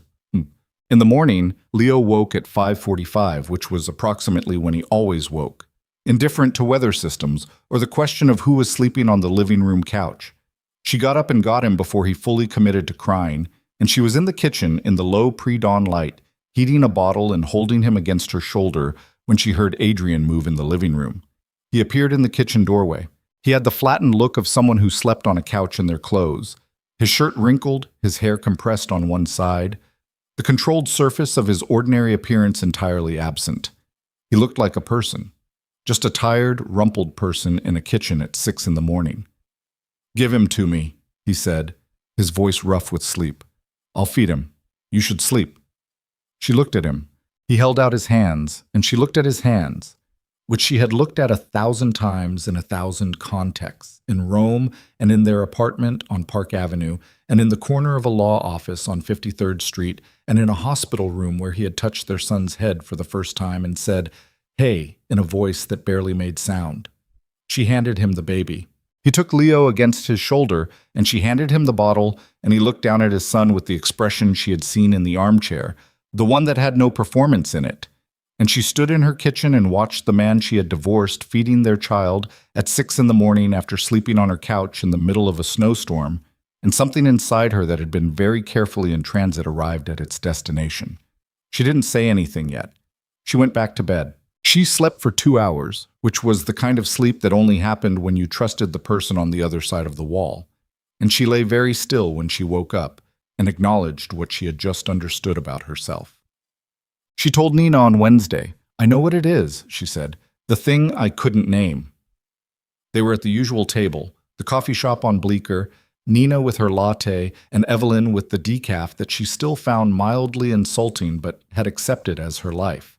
Outside, the storm from Tuesday had left 4 inches of gray-white snow that the city was in the process of converting to slush, because that was what New York did with beautiful things that disrupted traffic. "Tell me," Nina said. "I still love him," Evelyn said. "I never stopped. That was never the question." She wrapped both hands around her cup. "The question was whether loving him was safe, whether I could love him without losing myself inside it." She paused. "And I don't think I have the final answer to that. I don't think you get a final answer to that in advance. I think you just—" She stopped.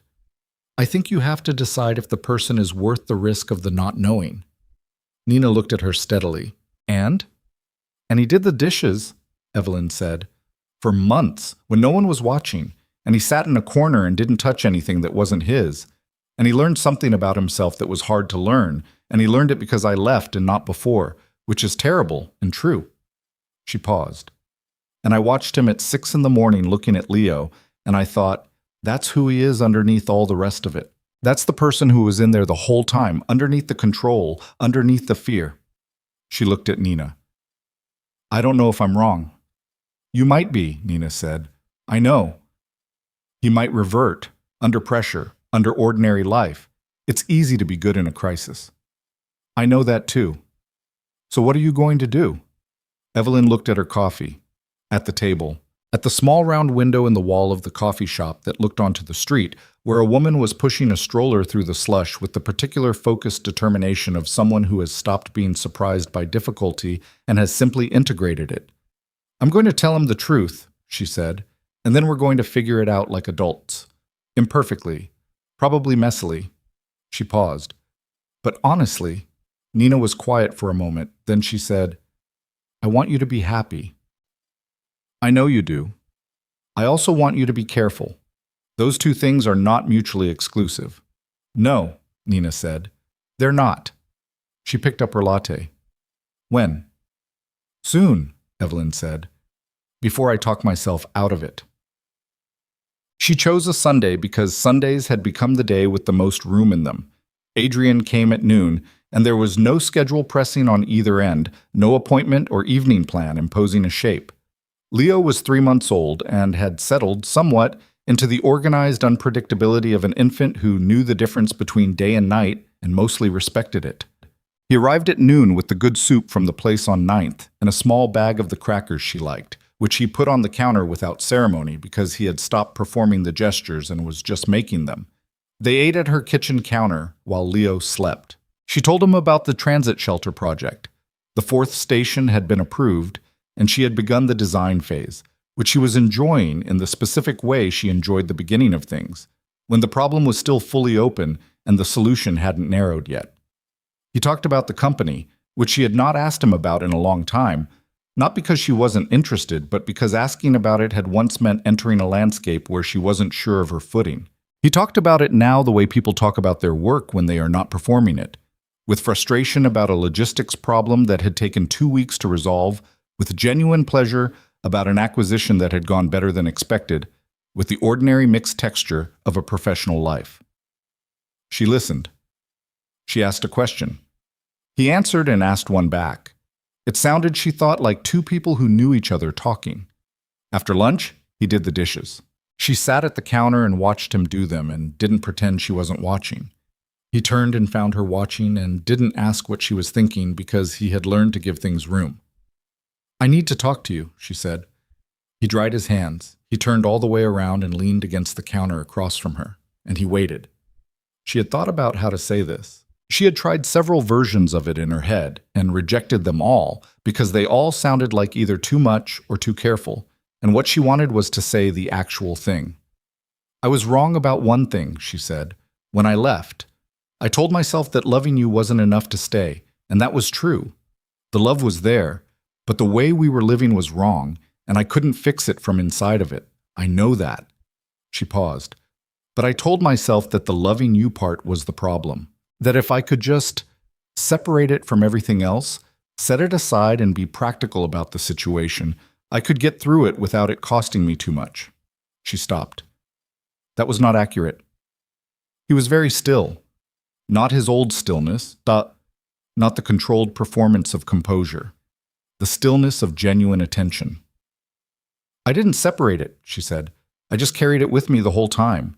Every appointment and every phone call and every morning with the dishes, I was watching you with it the whole time and I was pretending I wasn't."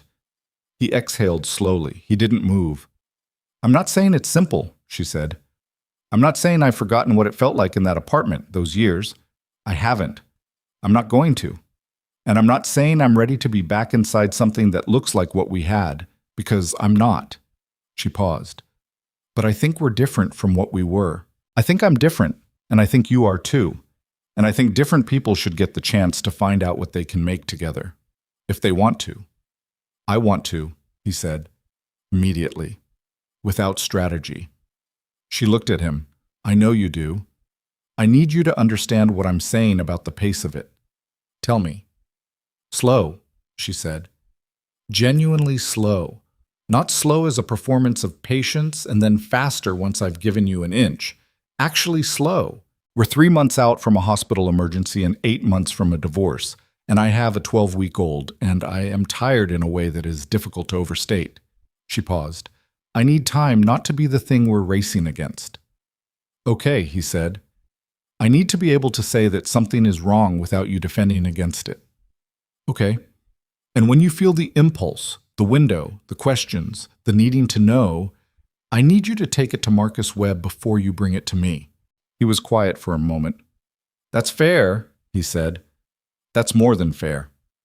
"I'm not constructing a list of conditions," she said. "I'm trying to tell you what I actually need. There's a difference." "I know the difference," he said. And she believed him, which was something she would not have been able to say a year ago, and the fact that she could say it now was information she held carefully. "Okay," she said. So, he said. They looked at each other across the kitchen counter. He was wearing a gray sweater she didn't recognize, which meant he'd bought it in the past year, which meant there were things about him she didn't know, gaps that had opened during the time they'd been apart, new things that would need to be learned. That was terrifying, and also, she found, interesting. "I'm not asking you to move back in," she said. "Not yet. Not for a long time, probably. I understand. But I'm also not asking you to leave at 9 o'clock anymore," she said. "If you don't have to." He looked at her.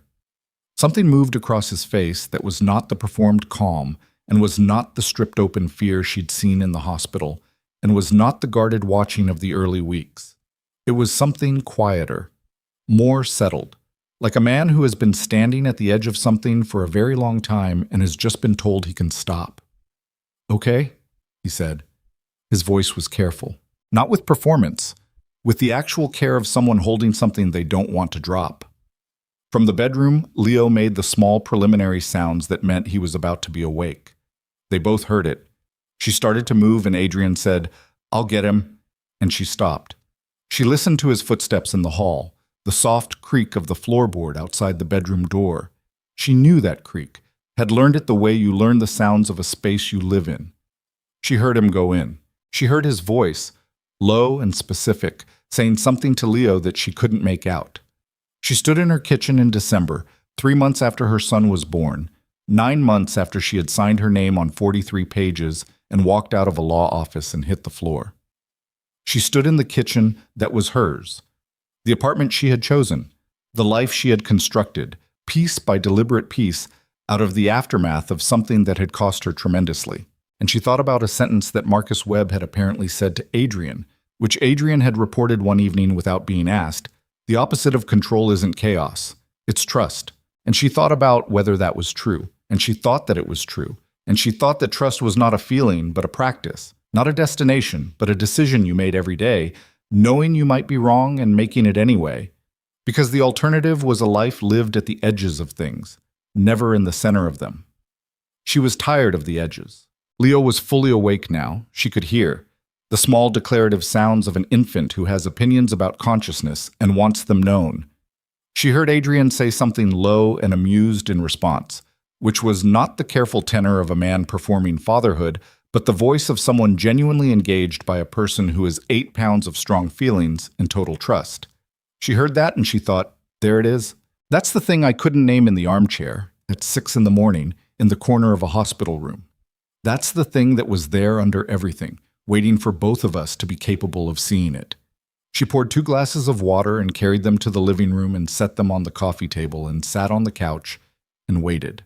He came in with Leo against his shoulder, and Leo was in the particular state of fresh wakefulness where everything was interesting, looking around the living room with his dark eyes moving from the lamp to the window to the shape of Adrian's face. Adrian sat in the armchair, because, of course, that was where he sat. And she looked at them across the coffee table. He's looking at you, she said. He does this thing, Adrian said, where he makes eye contact and just holds it, like he's deciding something. He's deciding constantly, she said. Everything is a decision for him right now.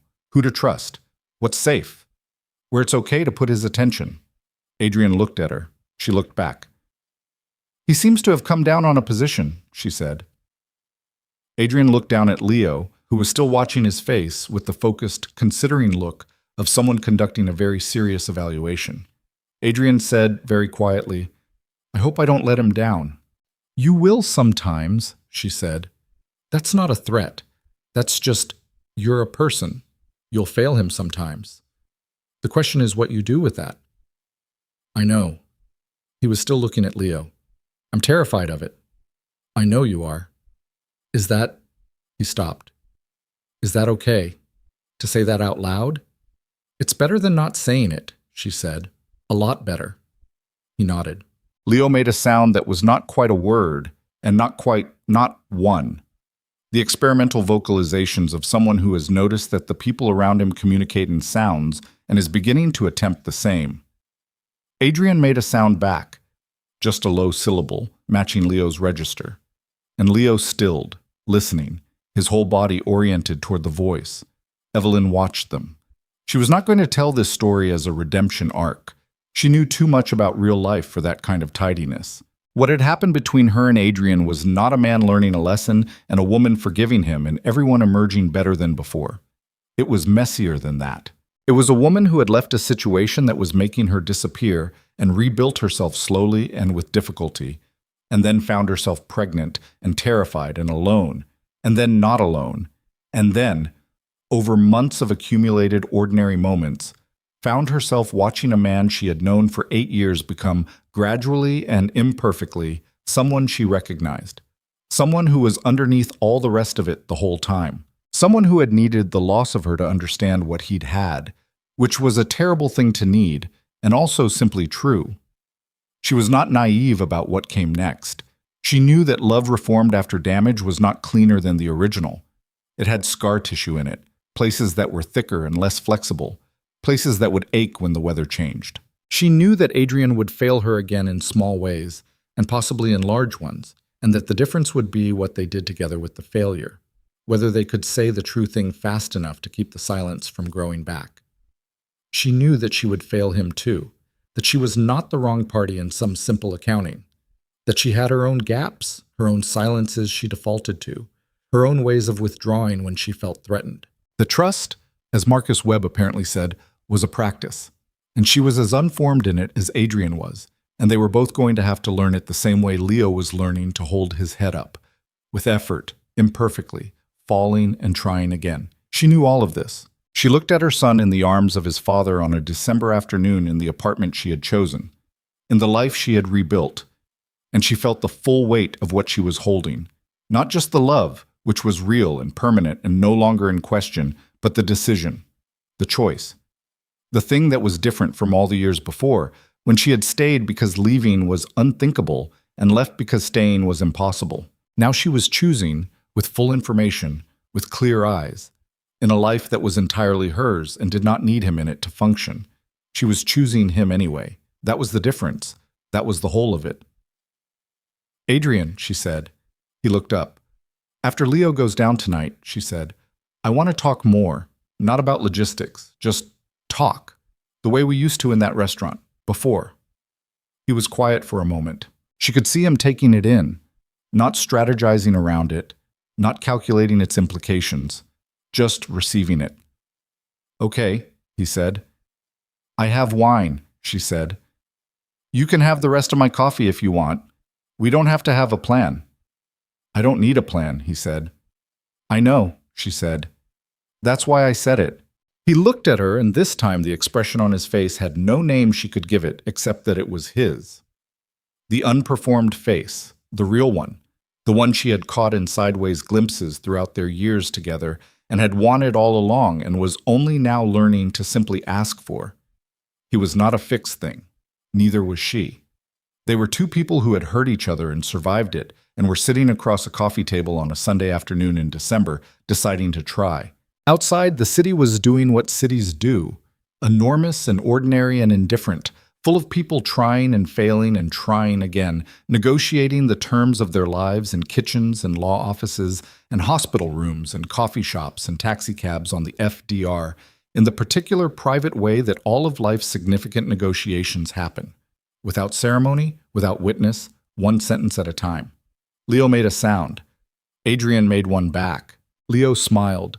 The social smile, the one that was supposed to be developmental, but felt, every time, like something more personal than that. Evelyn watched her son smile at his father. She thought about what it would mean for Leo to grow up watching two people choose each other on purpose, not because it was easy or because the past had been rewritten, or because love alone had solved something that love alone couldn't solve, but because they had looked honestly at each other and at themselves and had decided that becoming, slowly and without guarantee, something better was worth the effort of trying. She thought that was worth something. She thought, in fact, that it might be the most important thing a child could see.